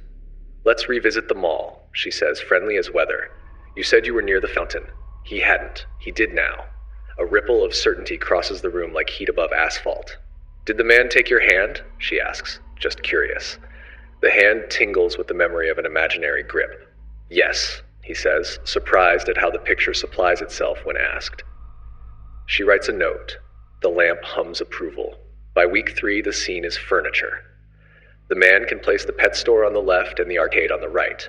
He can hear the candy machines choke on quarters that aren't his. He can smell the chlorine. If he closes his eyes, he can make himself small enough to cry there, a rehearsed ache tightening the throat. He is confident. Confidence dresses memory in ceremony. He signs the consent form for use of recollections, and the pen moves like an oath. Pause the tape and look at gears. The mall was a seed tucked among true stories and watered with suggestion, repetition, expectation. The mind, eager to be helpful and whole, grew a tree. This is not a crime. It is a feature. Memory is not a shelf. It is a room you repaint every time you enter. Facts do not sit, they perform.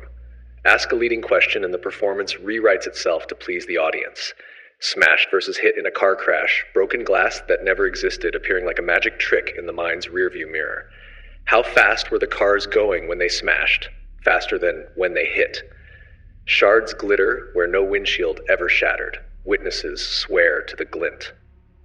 Back to the lamp. The interviewer is careful. Her voice never accuses. When you found your mom, did she scold you? The man pictures a face wet with relief and anger, braided into one parent expression. Yes, he says, and the word adds a scene, and the scene adds moral weight to a life that had been missing a tiny bruise. He feels both worse and better. The story hurts. The story fits. In another room, a photo album lies open. A doctored picture shows a child in a hot air balloon she never rode. A week later, she will tell you about the lift, the way the world turned quilt, the basket's scratch on her knees. She will be certain. Certainty is not a guarantee.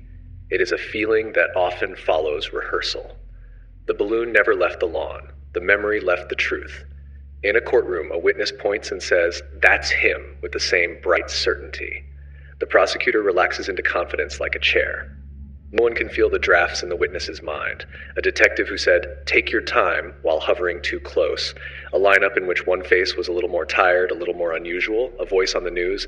Every cue is a carpenter. The house stands. We move in. Consider the small mechanics that build false rooms. Repetition. Tell it once and you blush. Tell it thrice and you inhabit it. Imagination, inflation. Merely picturing a thing makes it feel more familiar, and familiarity masquerades as truth. Source confusion. Did I see this with my eyes or see the picture of it? Did my aunt tell me or did I feel it? Social proof, nods and sympathetic murmurs that say, "Yes, that sounds right," which your brain hears as, "It is right." Authority, clipboards, offices, lamps at evening. The ceremony of inquiry is a costume that can smuggle suggestions past your guards. The paradox deepens. Memory is both how you know yourself and the least trustworthy witness you own. It can heal you, reframing a trauma into a narrative with survival at the center, and it can damn you, producing tears for a scene that never happened. The body will supply feelings either way. Tears are not evidence, they are consequences. There are humane protections. Questions that do not plant. Tell me everything you remember in your own words. Not, "He had a beard, didn't he?" Interviews that freeze the scene without warming it. One pass, recorded, not 10 passes until the floorboards creak from pacing. Juries taught that confidence is not accuracy, that detail can be confabulation, that delay fertilizes imagination. Therapists who know that some recoveries help and some harm, who treat memory as a guest, not a god. Parents who ask children what happened and listen like blank paper, not editors. Return to the mall. The man stands now in a real one, just to test it. He walks until he finds a fountain that fits his mind. He places himself at its rim. He watches a boy, someone else's, orbit the water with the calm boomerang of a child, certain of his mother's gravity. The man's chest tightens in sympathy for the boy he believes he was. A woman in big earrings passes by. His stomach flips with the shock of recognition and the suspicion that this recognition wasn't invited. He calls his mother that night. "Did I ever get lost in a mall?" he asks, trying to keep it light. She laughs, then goes quiet, then says the original version. "No. You wandered in a grocery store once for a minute. You were with me." The man hears the sound of gears grinding, one story trying to mesh with another and finding the teeth the wrong shape. He thanks her. He hangs up. Both truths breathe in the room, the fragile fresh one and the sturdy counterfeit, and he can feel which one he prefers and why. Preference is not proof, it is gravity. Memory is always falling toward the most cohesive self. He sits at his kitchen table and performs a small exorcism. He writes the mall scene in detail, then writes beside each detail a mark: photo, suggestion, imagination, felt true. Half the page fills with italics. The other half looks thinner and less cinematic than the lie. He keeps it anyway. He sleeps badly and wakes freer. There is mercy here if you want it. If memory is a stage, you can choose the play you rehearse, but you must name the prop room. I remember it this way, but I could be wrong. That sentence protects you from both gullibility and arrogance. You can hold a loved one's story with tenderness and doubt at the same time. You can say, I believe you're hurting, even if this detail might be stitched by time. You can be a witness to pain without worshiping every scene. And if you sit on a jury in your own life, judging a friend, a partner, a younger self, consider a rule: no verdict on first telling. Ask for the tape, not the reenactment. Ask for the questions that were asked. Ask who nodded. The interviewer turns off the lamp. The room becomes night. Somewhere a man carries a memory like a photograph that developed in a dark room he didn't know he owned. Somewhere else another man throws away a story that felt like a tooth and finds his mouth still works. In both places, the paradox holds its grin. We are made of recollection, and recollection is made. The fountain keeps whispering coins into wishes. The fish blink. The mall closes. The past does not. The confession paradox, Casanaltki. A quiet lab that pretends to be an office. A computer hums like a creature at rest. A student sits at a keyboard, instructed to type the letters the experimenter reads aloud. Steady, quick, no mistakes. One rule is written like a tripwire. Do not press the Alt key. It will crash the program. The student nods. The task begins. Letters arrive in a clipped cadence. F, J, K, D, L. Then faster. S, H, G, F, J. The student's fingers learn the small dance, like wrists hovering like careful birds. He is doing well. He wants to do well. He wants to be the kind of person who follows instructions. The experimenter reads faster still, a rhythm designed to invite error. The screen goes black with the finality of a slammed door. You pressed Alt, the experimenter says, disappointment preloaded. You crashed the system. The student blinks at the keyboard as if it had just spoken. I didn't. He knows the sensation of that key. He avoided its gravity. He is certain. Were you looking? The experimenter asks, also certain. Then a witness, another student, a Confederate, steps in from the hall, face arranged into the memory the script needs. I saw him press it, the witness says, casual, helpful. The words are a fingerprint placed gently on the mind. The accusation is mild, like weather. The student denies, then hesitates, then softens. I don't think I did. Certainty loses a syllable. The room adds weight. The data are ruined, the experimenter says. We'll have to report it. A form is slid across the desk, tame as paperwork. Please sign a statement that you pressed Alt. The pen sits patiently on the line. He looks at the screen, still dark, still absolute. He looks at their faces, composed, convinced, busy. He looks at himself and tries to remember the exact moment a finger might have strayed. The task was fast. The keys are close. The witness nods once, sympathetic. We all make mistakes. He signs. The sentence he copies is short and unremarkable. It reads like an apology you might owe to a shared printer. He feels relief, a small easing in the ribs that says maybe signing is the adult thing, the social thing, the way to make the room stop frowning. The experimenter thanks him. The witness leaves. The screen stays black, the prop satisfied. Later, minutes, sometimes hours, the student is asked again what happened. The mind, eager to align, begins edits. I must have brushed it, he says. The words fit better the second time. They cause less friction at the joints where conscience meets community. Another question, tell us how it happened. The story appears self-spinning, a slip, a rush, a moment of carelessness.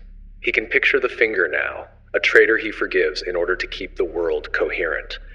In some versions of this room, the form is harsher. It uses capital letters. It mentions consequences. The student still signs. In some versions, there is an audio recording, fabricated, of the keystroke. He hears it, a click like any other click, and his memory yields to the theater of evidence. In still other versions, the student writes a detailed account. Later, he will believe his own nouns and verbs as if they arrived from outside him. The paradox curls like smoke around the signature. Innocence is no vaccine against confession. Pressure is not always a fist. It is sometimes a polite clipboard. The ingredients are simple and repeatable. Isolation, no peers, no ally, just you and the faces that carry authority. Certainty, theirs is seamless, practiced, calm. Yours is a living thing that can be tired. Speed, a decision demanded now before your memory can congeal. Minimization, it's not a big deal, just sign. False evidence, a witness who saw a sound you accept because it sounds like proof. Exhaustion, the hum of the machine, at the clock that insists your life is elsewhere. Move the lens from lab to life and watch the same chemistry at work wearing uniforms. An interrogation room with soft chairs and a camera that sleeps until the interesting part. A detective who says, "We know you did this. Help yourself by explaining why." A timeline built for you. A mistake offered like a raft. You didn't mean to? Say that. Hours become a bell that won't stop. You start by denying, you end by narrating. Later you will say, with a bewilderment that never dissolves, "I confess to something I didn't do." Ask why, and the answers arrive with teeth. Confession is a social technology. It repairs ruptures. The body wants the rupture repaired, sometimes at any cost. The mind hates dissonance. It will change the past to make the present tolerable. Authority is a costume that edits memory from the outside in. The room is a machine, and you are cooperative material. There is a quieter horror. After confession, innocence erodes from the inside. The student who signed the form tells a friend, "I think I pressed it," and the friend nods, and the nod is a stamp. The next time he tells it, the "I think" goes missing. The third time, he resents the person who would dare suggest otherwise. Identity grows around the statement like scar tissue. You can graft a false branch to the tree, and the tree will feed it. What resists the machine looks embarrassingly small in the telling and heroic in the doing. Time. I need a break. Audience. I want someone with me. Record. I will not sign without the full tape. Language that refuses the past tense. I don't remember pressing Alt, not I must have. Questions that turn the mirror around. Show me. Explain the evidence. Why the rush? Trainers teach pilots to say out loud what their instruments say and to challenge each other by procedure. We need a domestic version for conscience. Teach children to recognize minimization phrases the way they recognize red lights. It's no big deal. Let's get this over with. Everyone does it. Signs that the road is about to bend. Return to the lab. Sometimes the script includes a gentle rescue. After signatures are collected, the experimenters come clean. They name the trick. They return the past. The students laugh, startled into a shame that tastes like relief. Some feel angry at the room, at themselves, at how thin the wall was between certainty and surrender. Some stare at their name on the paper as if it belonged to someone else. There are other rooms where no one returns anything. Long after the tape stops, a person sits on a bunk or a bed and tries to untangle which parts of their story were gifts to the people who asked for them. Their mouth remembers the relief of pleasing the room. Their record remembers only the words. Appeals grind. Seasons change. The paradox keeps its shape. Back at the keyboard, in a kinder timeline, the student stops the pen above the line. "I won't sign that," he says, voice thin but audible. The experimenter leans in to apply more technique. The student leans back. "I want the full log. I want someone with me." The room resists. He resists back. The program did not crash because of him. The screen is dark because it was meant to be. He stands up, not as a hero, but as someone who happens, just this once, to trust the continuity of his own muscles. This is the small, stubborn truth the paradox tries to erase. You can be polite and refuse. You can be uncertain and not confess. You can make rooms slow down. You can require evidence. You can call your certainty by its real name, memory, and keep it, even when a chorus says otherwise. And if you have already signed, you can sign another page in a different ink that starts, "I was wrong about being wrong."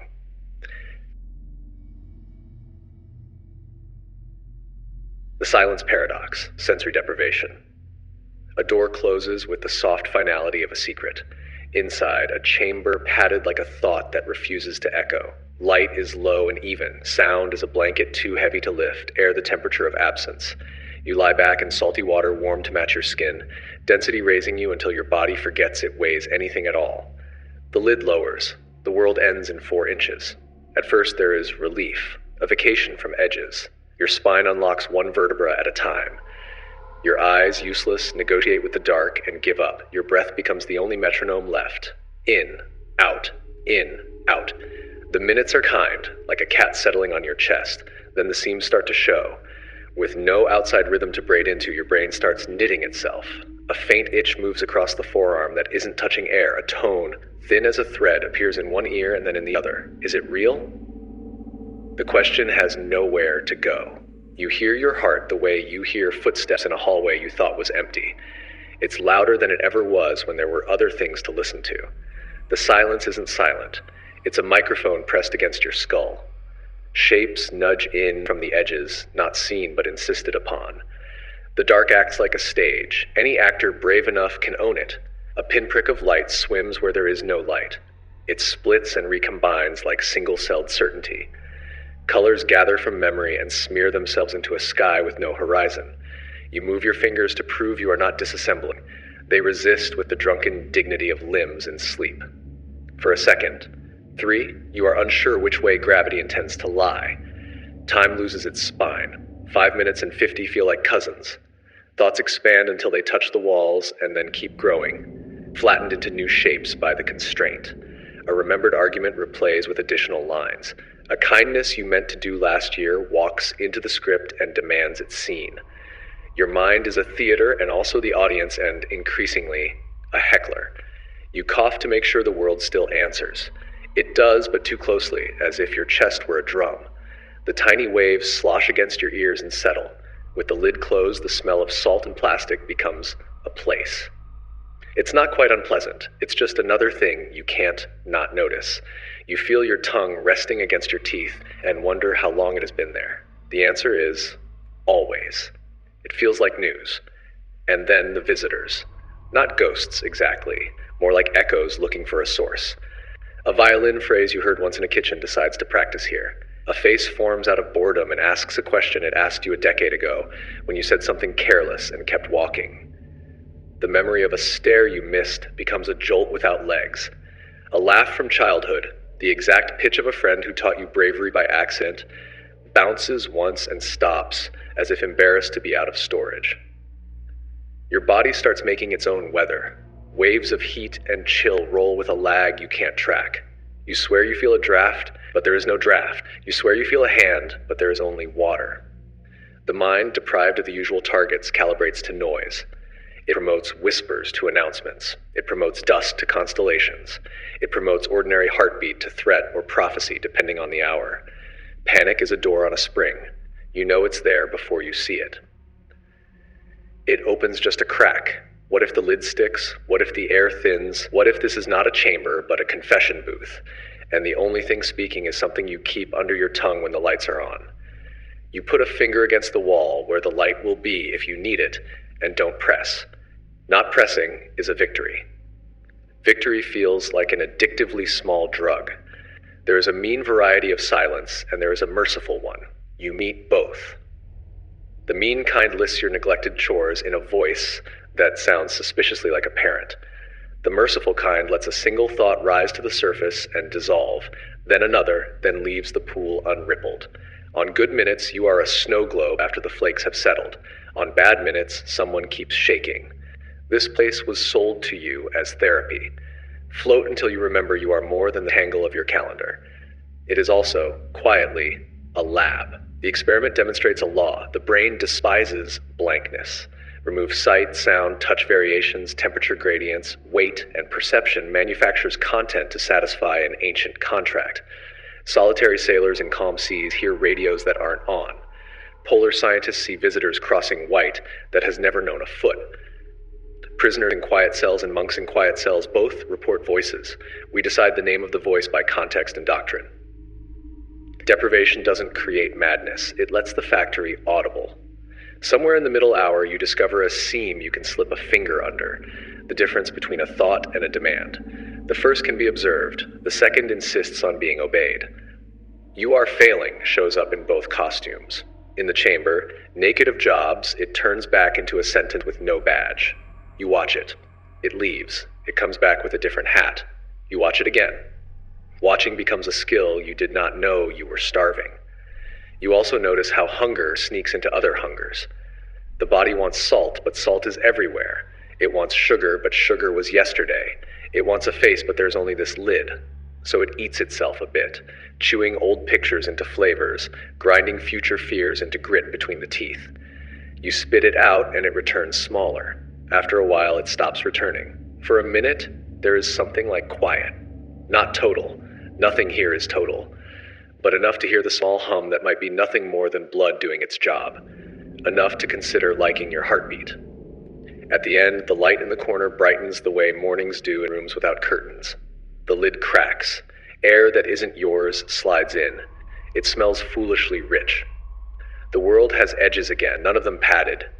You sit up like a person discovering cliffs. Your skin feels like it's been listening. Outside, the plumbing is louder than it ought to be. Your phone, off, obedient, looks like a loud friend. For a while after, colors act as if they are auditioning for you. The sound of someone speaking around a corner lets you imagine the person without inventing a whole history for them. A car door thuds and is just a thud, not an omen. Your name, spoken by a barista who has no stake in your narrative, is merely a label, not a summary. The quiet has not cured you. It has retuned you. The paradox waits by the exit with a towel. Silence can be medicine or a mirror that magnifies symptoms. Give the brain nothing, and it will hand you everything, including ghosts you swore you'd evicted. But if you stay long enough to watch the parade without saluting every float, the same factory that produces phantoms will produce a kind of clarity that can survive noise. Perception learns to announce, this is a thought, not an order. This is a sensation, not a prophecy. This is my heart, not danger. You leave the facility. The door's latch clicks with comic volume. On the street, a bus sighs so extravagantly you want to applaud. A child drags a stick along a fence, and the rhythm is preposterously perfect. You are pleased by the weight of your shoes. Your keys argue like old friends. The city is not gentle, but you can choose which sounds you grant citizenship. That night, when the house finally lands on its evening hum, you lie in a bed that remembers your shape and notice the old tick, worry arriving precisely on schedule. You greet it with the training you bought in salt. You set it on the surface of your attention like a leaf on water. You do not climb into it. The room is not a chamber. It does not need to be. The silence you kept in your pocket will last exactly long enough to hear your own breathing without narrating doom. When sleep comes, it does not announce itself with trumpets. It just happens. Plain, earned, like a light going down in a theater after a show that was better than the reviews, stranger than the poster, and yours. The Wakefulness Paradox, extreme sleep loss. The clock abandons numbers and becomes a circle that won't close. Night bleeds into morning without changing temperature. Coffee stops being a drink and becomes a superstition. You tell yourself you're fine because the world expects you to be fine if your eyes are open. Your eyes are open. The lie is cooperative. Hour 20. Lights seem brighter and also farther away, as if the room has been stretched on a rack. Your jokes land half a second late, like shoes one size too big. A familiar word goes missing, and you look for it the way you'd look for keys, by patting the wrong places and pretending you're not worried. Your body has started billing you interest for being awake. Hour 24. The circadian tide turns without taking you with it. Your temperature dips as if for sleep. Your body chemistry quietly sets out the pillows. You keep typing. Vision grains like old film. You hold a sentence in your hands and it drips through your fingers. Reflexes wear winter coats. You drop something and call it gravity's fault. Hour 28. Microsleeps arrive. Stolen frames. An eyelid flicker that smuggles in a black screen for a quarter second, then a full second, then two. You insist you didn't sleep. The camera insists you vanished. On the highway, this is the kind of magic trick that kills. At a desk, it merely deletes the line you were writing and replaces it with a tired cousin. Hour 30, your hunger is a vandal. Ghrelin taps on the glass, leptin steps out for a smoke. Your brain wanders down snack aisles, it swore off. Sugar buys you 5 honest minutes, then sends a bill with compound interest. You consider eating an orange like a wolf. Hour 36, your attention won't sit. It squats, stands, paces, squats again. The room's corners grow opinions. You are irritated by the sound of paper, a chair, a friend's countenance. Colors argue. The same paragraph demands to be read 4 times. It earns 2. You begin to understand why interrogations used to come with bright lights and no beds. Hour 40. Your immune system raises a white flag you can't see. The throat scratch you ignored last week votes to become a campaign. Tiny aches audition for bigger roles. Reaction time trails by whole syllables. You say fine and hear the lie squeak. Hour 48. REM hunger prowls the edges. Deprivation is not just tiredness, it is a rewiring. The prefrontal cortex, the part that is supposed to keep the party tasteful, goes home early. The amygdala, your smoke alarm, stays wide awake. Emotions go unchaperoned. A comment that would have bounced yesterday cuts today. You cry at an advertisement because a dog looked at a window. You snap at someone you love and then apologize in a voice that sounds like you're narrating a stranger. Hour 52. Perception phrase. Floorboards ripple at the edge of vision. A shadow auditions for man in doorway. You hear your name in radiator noise. It's not there. Your brain, starved of dreams, begins to pay the debt with waking hallucinations, light sketches, then charcoal. You are not crazy. You are overdrawn. Hour 60. Time develops vertigo. Minutes either sprint or limp. You have the brilliant idea to organize your life at 3:11 a.m. and the equally brilliant idea to delete your life at 3:17. You open tabs with missionary zeal and close them with apostasy. You become sure that water will fix everything. It fixes thirst. Hour 64. Language loses cartilage. Nouns wobble. You can't find refrigerator, so you say cold closet and pretend it's a joke. The joke is you. You begin to narrate in fragments. Okay, keys, wallet, face, door. You tie your shoes twice because once didn't take. Hour 72. The world feels surreal in a way you would pay for if it didn't come with a bill payable in errors. Edges glow. Silence hums. You can't tell if you're profound or broken. You are broken. Your body keeps offering you sleep in small, non-refundable installments. You keep refusing because the task is due, the baby is crying, the shift is long, like the night is a tunnel, and you're sure you can see the end. You can't. You think you can. Meanwhile, beneath the theater, hormones stagger, glucose tolerance sulks, blood pressure wears a small crown, inflammation idles in the driveway, revving. Memory consolidations go undone. Yesterday's lessons slip their moorings and drift out to sea. You will meet the same problem tomorrow as a stranger. We talked about this, someone says. We did, says your brain, polite and empty. And yet, there's a high, a cracked euphoria. As the hours stack, something in you loosens and laughs at rules. Creative scraps fall like lint from the cuffs of fatigue. You mistake looseness for brilliance. Sometimes it is. More often it's the kind of idea that tastes excellent at 4 a.m. and like cardboard at 10. The paradox. Wakefulness makes you feel awake long after you are not. There are rituals that think they're help and aren't. Doom scrolls that keep your thumb confident. Lights too blue. Caffeine drunk like courage at 6 p.m. The promise to nap when I finish this one last thing. A lie with a stellar attendance record. There are also small mercies that are not superstition. Darken the room and the screens. Put the phone in exile. Set alarms with ruthlessness for stopping, not starting. Bathe in something warm that lies to your core temperature just enough to fall. Stack tomorrow's kindness tonight. Water on the nightstand, curtains drawn, a sentence that says, you may. If you must stay up, newborn, shift, storm, treat wakefulness like a chemical, not a personality trait. Dose it, trade it. Protect the pilot light. 20-minute naps like punctuation. Walks that remind joints they belong to you. Protein so your blood doesn't become a carnival. Put guardrails on decisions. No purchases, no resignations, no declarations after midnight. I will write it down and decide when my brain has a shirt on. When sleep finally takes you, it does not negotiate. The room tilts and you slide. Dreams arrive like debt collectors with clipboards, stamping REM across scenes that have been waiting in queue. In the morning, the world is less radiant and more possible. Edges return to being edges.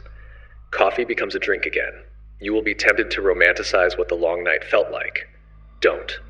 Keep one ugly souvenir, a sentence you said wrong, a face you mishandled, a door you almost hit with your car because your eyes were open and your brain was not.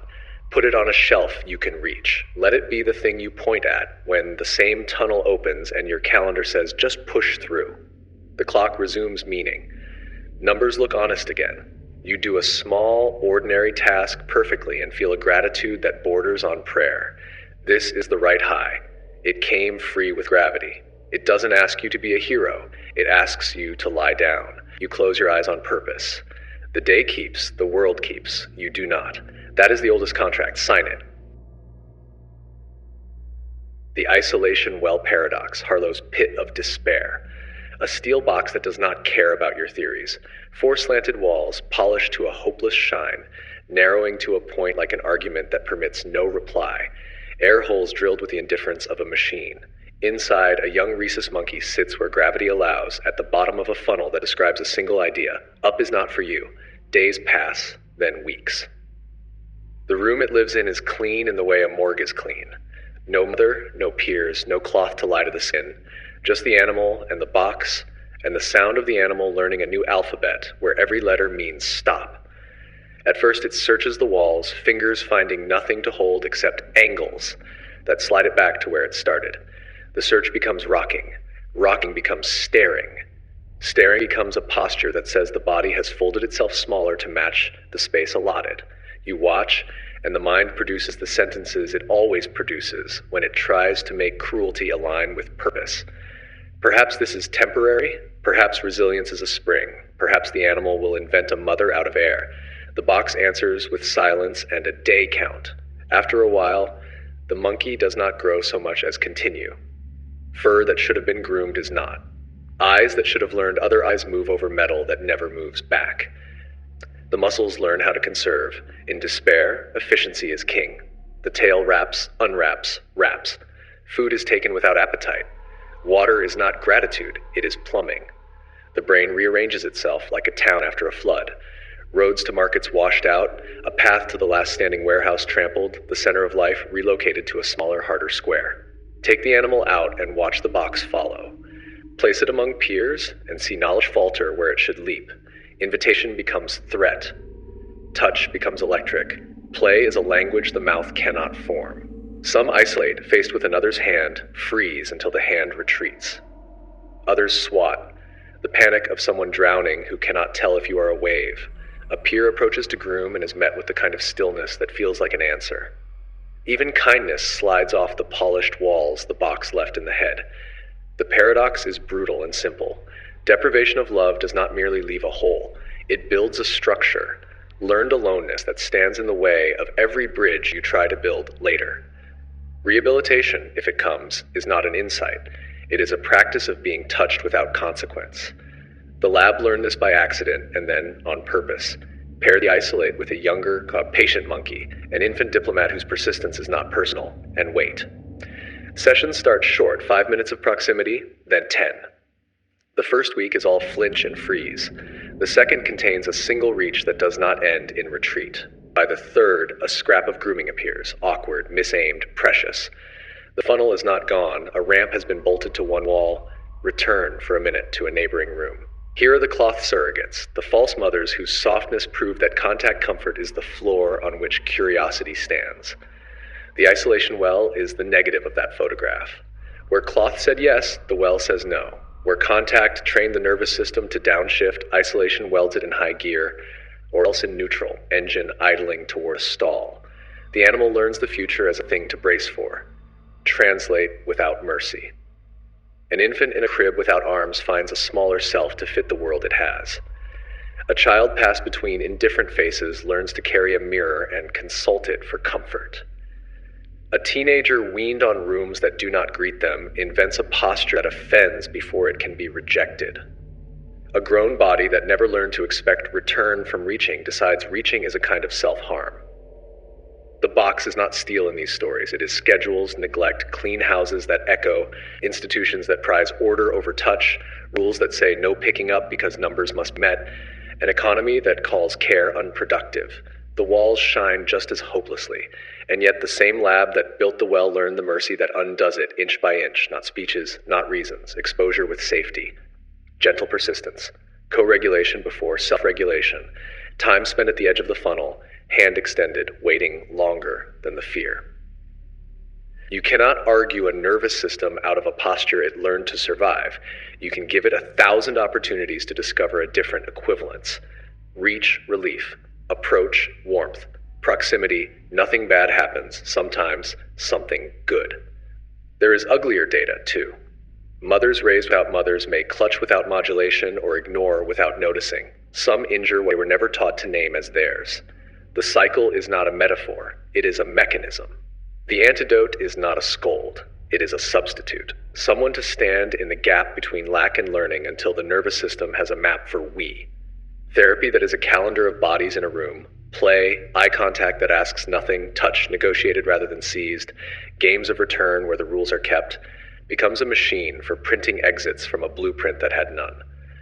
Look closely at despair. It is not drama, it is math. Remove all contingencies between action and comfort. The organism will stop acting. Reintroduce a single reliable contingency, and the organism will test the world again, carefully, then with appetite. The speed of recovery depends on the number of trials in which safety arrives before the old alarm. The well teaches with a single lesson repeated. Repair must be 1,000 lessons in both directions because the old lesson sits nearer the spine. One day, a former isolate sits on a perch while a younger monkey approaches from below. There is a moment where the air is a coin on a table that might or might not be taken. The older monkey glances, flinches, stays. The younger one reaches and grooms badly, the way children write with both hands. The older monkey endures the first second, then the second, then relaxes half a gram. You could miss it if you were only counting dramatic events. Recovery is a physics of grams. Outside the lab, we are full of steel box with elegant names: independent, self-sufficient, boundaries. These are good words until they are disguises for wells. The test is simple and costs humility. In the presence of safe others, does your body become more possible or less? If less, you learned a shape that kept you alive and now keeps you from living. What to do?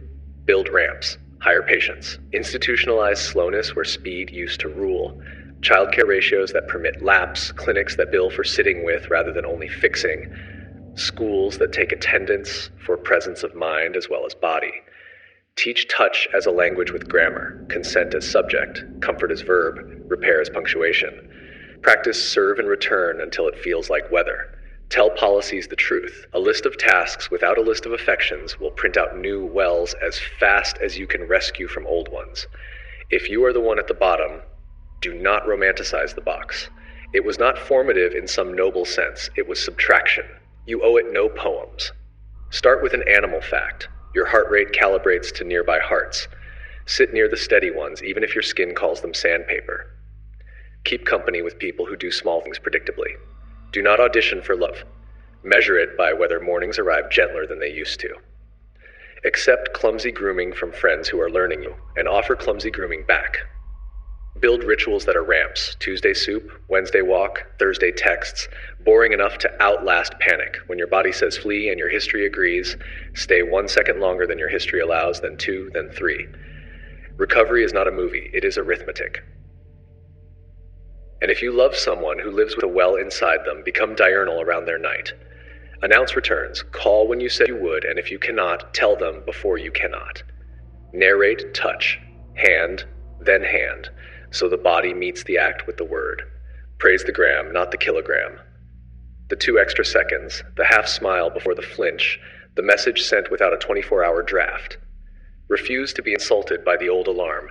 It is not about you, it is about long corridors and polished walls. Do not lean over the well, lower a rope and wait. In the end, the box is a fact and a warning. Someone built it, someone can dismantle it.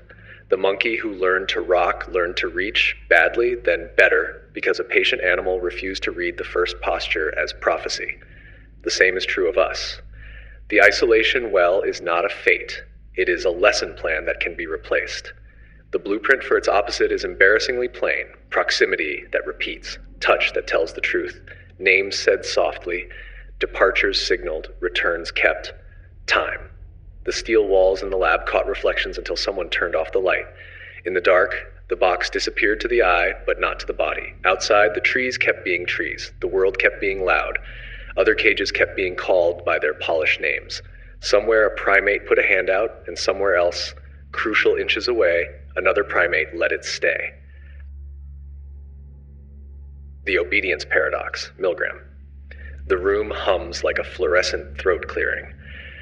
A man sits at a gray console that climbs in neat steps from 15 volts, slight shock, to a top row of black X's. He is polite. He has signed a form. He wants to be helpful. A lab-coated experimenter stands beside him with the patience of someone who knows where this is going. You will read the word pairs. When the learner errs, administer a shock. Simple, tidy, a line drawn straight through the mess of doubt. In the adjoining room, the learner waits with a smile that says, "This is only a study." The door closes. The hallway quiet goes thick. The first mistake is nothing, more a misfire than a sin. The man glances up, the white coat nods, a switch flips, a click and a buzz, like a tiny insect being born and dying in the same breath. 15 volts. The number sounds like order, not pain. The second mistake arrives as if the task wants to help. 30 volts. Another click. The console is a small staircase, each step low enough to climb without thinking where the stairs end. The man's voice steadies as he reads the list, the syllables turning into gears. At 75 volts, the learner grunts through the wall. The sound is strangely human in a room built to muffle that fact. The man winces. He looks for permission to stop and finds permission to continue. "He's okay," the experimenter says evenly. "Please go on." 90, 105. The numbers are a lullaby for conscience. The learner complains about his heart. The lab coat's cadence never hardens. Authority here is gentle antiseptic. The study requires it. The sentence slots itself into the man's head like a key. 150 volts. The learner begs to be released. The man's eyes flick to the door and back to the console, a tiny act of protest that does not reach his hands. His finger trembles and chooses obedience. There is a click. The wall carries a shout that makes the air feel smaller. 210. The man laughs, a thin, brittle laugh that doesn't belong to amusement. He asks if we should stop. The lab coat does not threaten. The lab coat does not raise his voice. He only repeats a short grammar of duty. Please continue. Please continue. The experiment requires that you continue. You have no other choice. You must go on.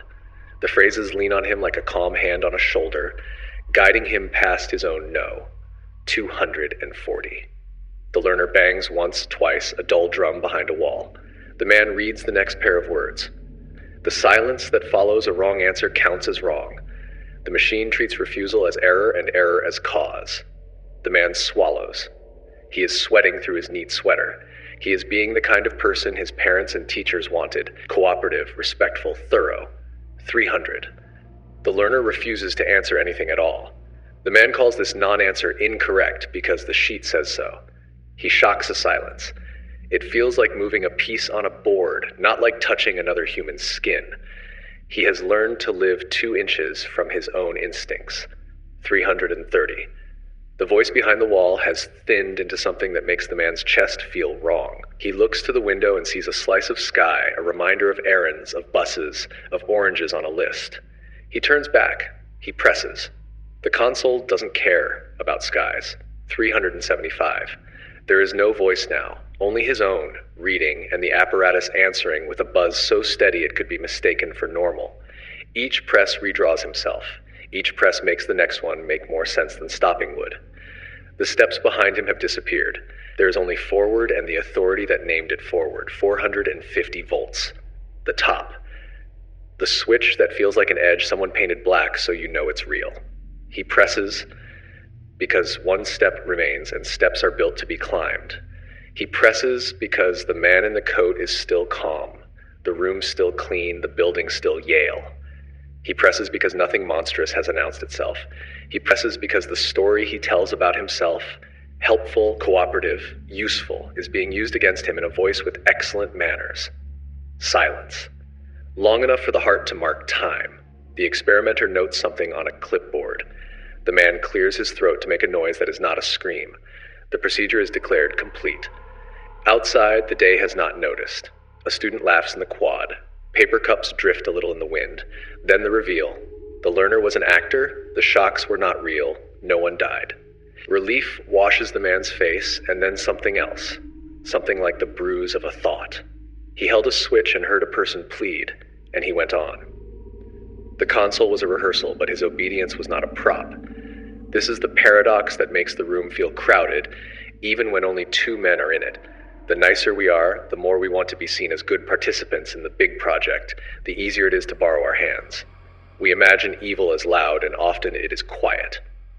We imagine evil as rage, and often it is a policy. We imagine the moment of decision as a cliff. Often it is a ramp. The ramp has a design. First, invitation by inches. A small shock becomes the baseline for the next.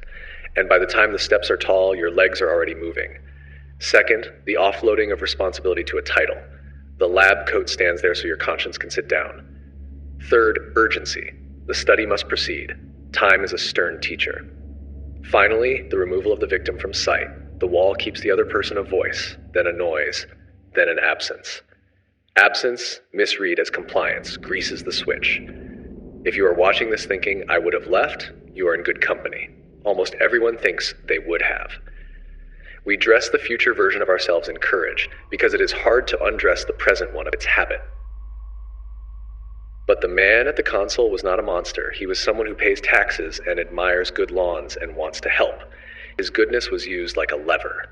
The escape route is small and unspectacular. It starts with naming the wall, a device, a title, a room design, a schedule. It continues with an error in the script.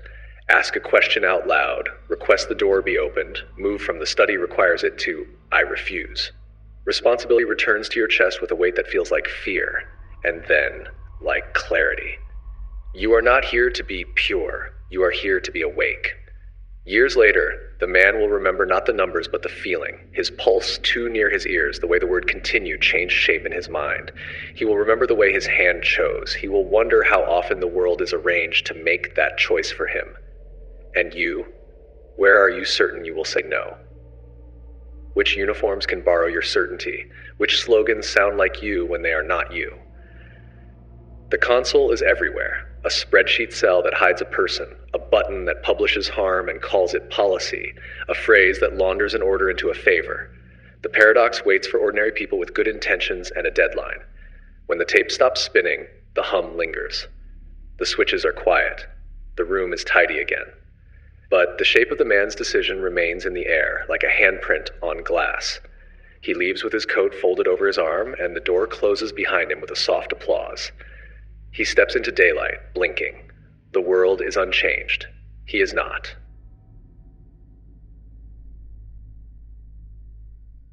The Roll Paradox, Stanford Prison. The camera opens on a corridor that looks like a throat. Pipes sweat. Fluorescents hum like bees trapped behind glass. A hand-painted sign says jail. It's a basement in a university building, but the air has already agreed to pretend. A van door slides, young men step out in street clothes, volunteers paid for their time, psychology meet for a summer. A coin flips them into parts, guard, prisoner. It's theater with paperwork, and the roles are costumes waiting to be filled with breath. The prisoners arrive one by one in small humiliations, a knock on a front door, a real officer, handcuffs for authenticity, neighbors peeking through curtains. At intake, their names are taken and kept. A number is issued in exchange. Hairnets, smocks without underwear, a chain at one ankle that kisses the floor with every step. They are told to answer to their number, not their name. Their bodies learn a new grammar of standing. The guards receive sunglasses that hide eyes and give them a mirrored insect face. They get batons and whistles and the knowledge that they can set the rules. They are specifically told not to hit, but they are given the kind of freedom that invites invention. Maintain order. Order, like clay, takes the shape of the hand that squeezes it. Morning begins with a count. The guards form them into lines and make them chant numbers that used to be names until the syllables are sanded smooth. If anyone forgets, everyone repeats. If anyone slumps, everyone stands straighter in fear. It's nothing, and then it's everything. A rule, a punishment, a rhythm you can march cruelty to. A guard invents push-ups as discipline. Another invents a laugh that he puts on like sunglasses. The closet becomes the hole, a word that eats a light. The count becomes a place you can be wrong in new ways.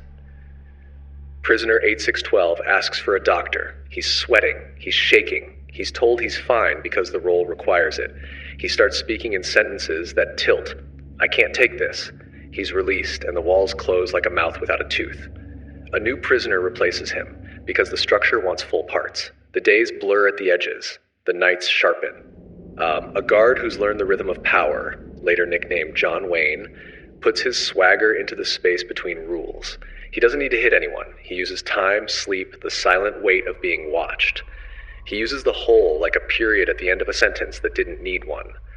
On day 2, they try a rebellion. The only tool left when rules stand on your throat. Beds are pushed against doors. Numbers become a chant. The guards drag the beds back, separate the good from the bad, invent a special cell where kindness becomes a trick to confuse loyalty. They strip the room of predictability. They turn breakfast into a coin toss and bathroom breaks into a privilege you can lose for looking wrong. A priest visits in full collar. He calls them by their numbers, asks them if they want a lawyer. The fiction is a glue that sticks to anyone who touches it. A volunteer weeps because his parents might find out he's failed at being a prisoner correctly. An experiment ends, a prison continues. The words trade places and no one laughs. Another breakdown, prisoner 819. He sobs behind a door, curled around a truth he can't name. On the other side of the wall, the guards lead the others in a chant.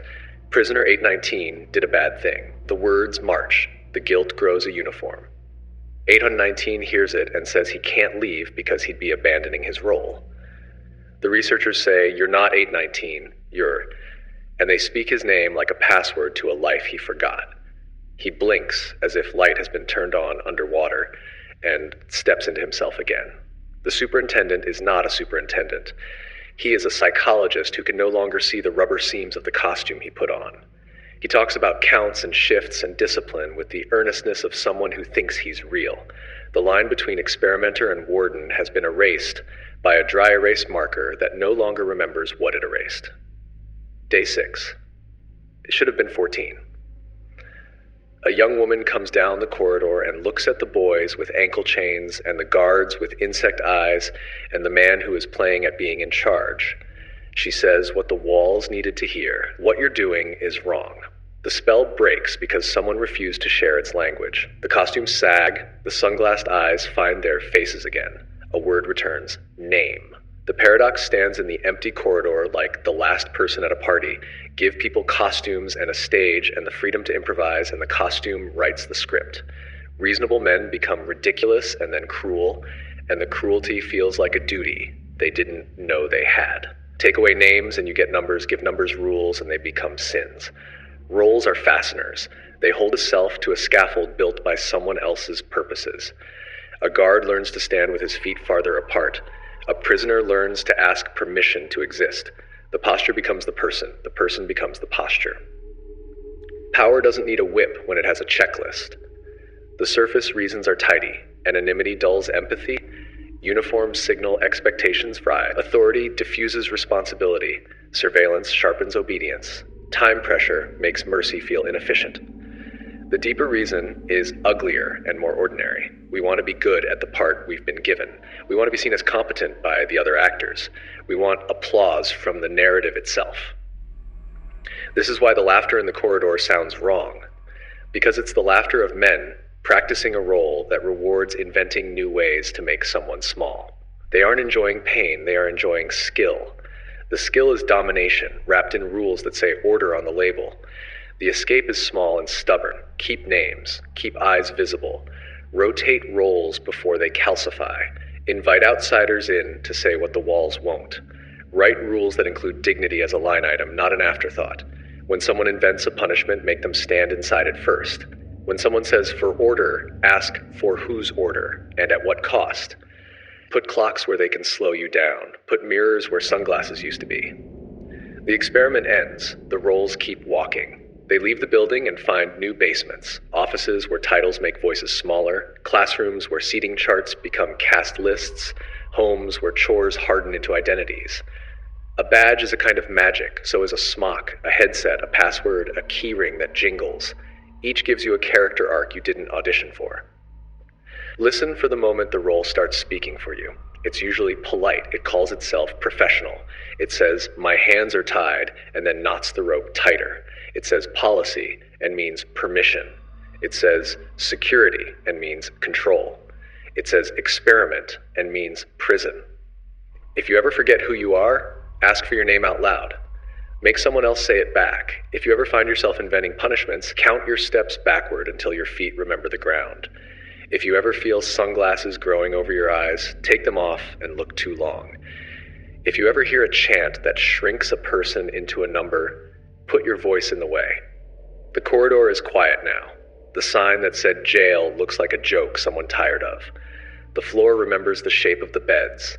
The walls remember the chant. The camera holds on the empty hole until the darkness stops, meaning anything. Then the light finds the door. It has always been there, painted the same color as the wall, waiting for a name to knock. The Attachment Paradox, Harlow's Monkeys. The tape loads with a soft clack. A room appears. Steel bars, a floor you can hose down, a platform like a stage without curtains.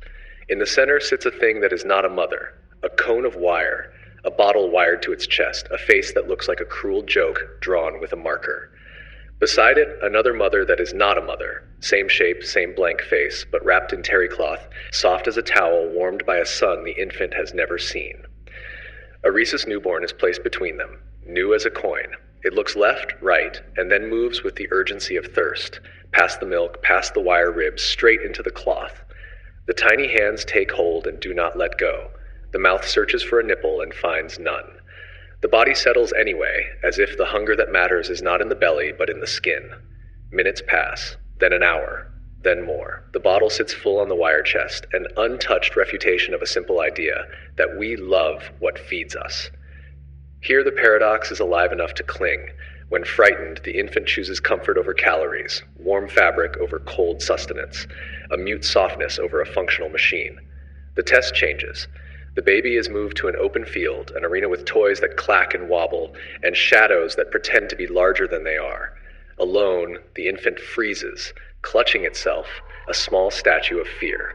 Wheels rattle. A tin bear lurches on springs, eyes wide, lungs small. Then the cloth mother is rolled in on wheels. No face, no milk, just fabric and shape. The infant runs to it like a survivor to a shoreline, presses its chest into the cloth and breathes. Minutes later, it ventures out, a few inches at a time, returning to check in, to top off a reservoir that milk never fills. Exploration becomes possible because a false mother provides a true signal.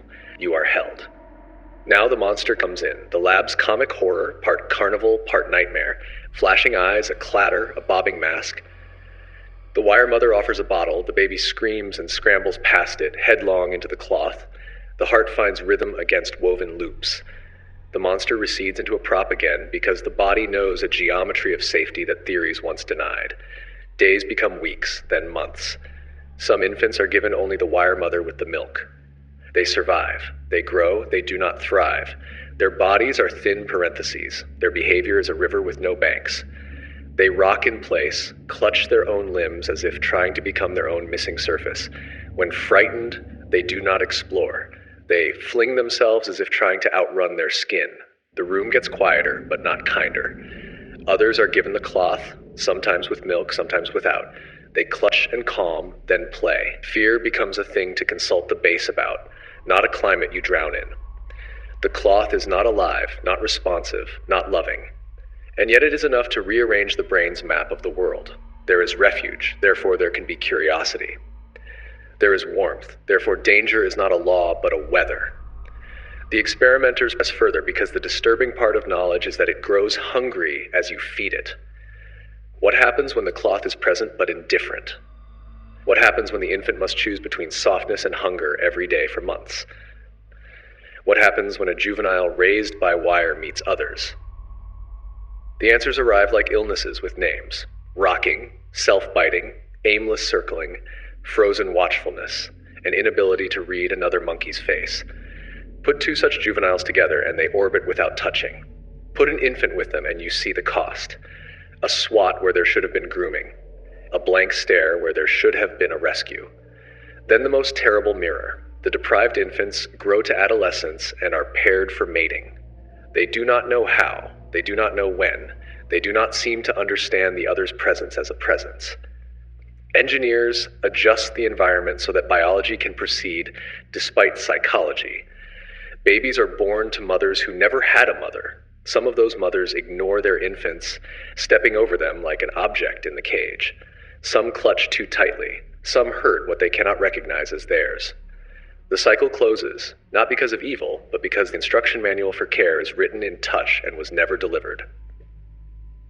Across the hall, human theories tremble. The cold mother theory of autism, the idea that food alone binds child to parent, the fantasy that affection is a luxury.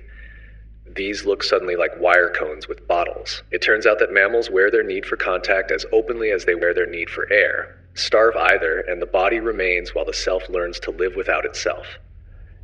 Watch the stopwatch. Time the clinging. Chart the routes of small feet from base to toy and back again.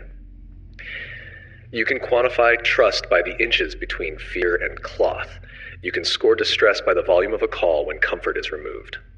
You can list the behaviors that emerge from deprivation and underline them like a diagnosis.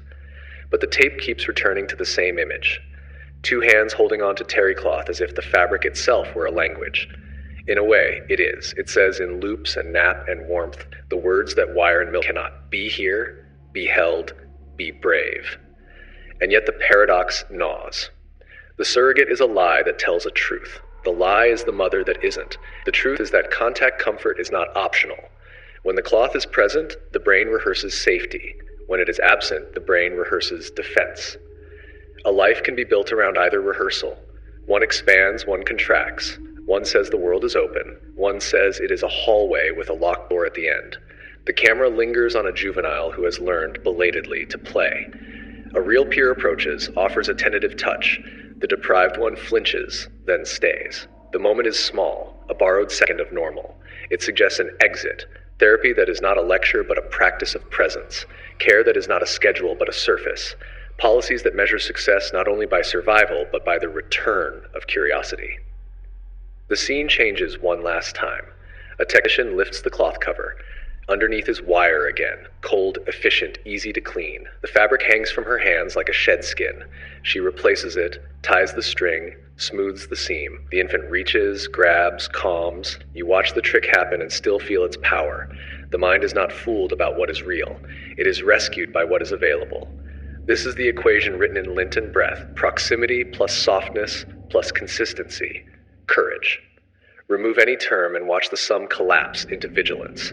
Add them back and watch the cage enlarge without moving a bar. The bottle keeps the heart beating. The cloth tells the heart what to beat for.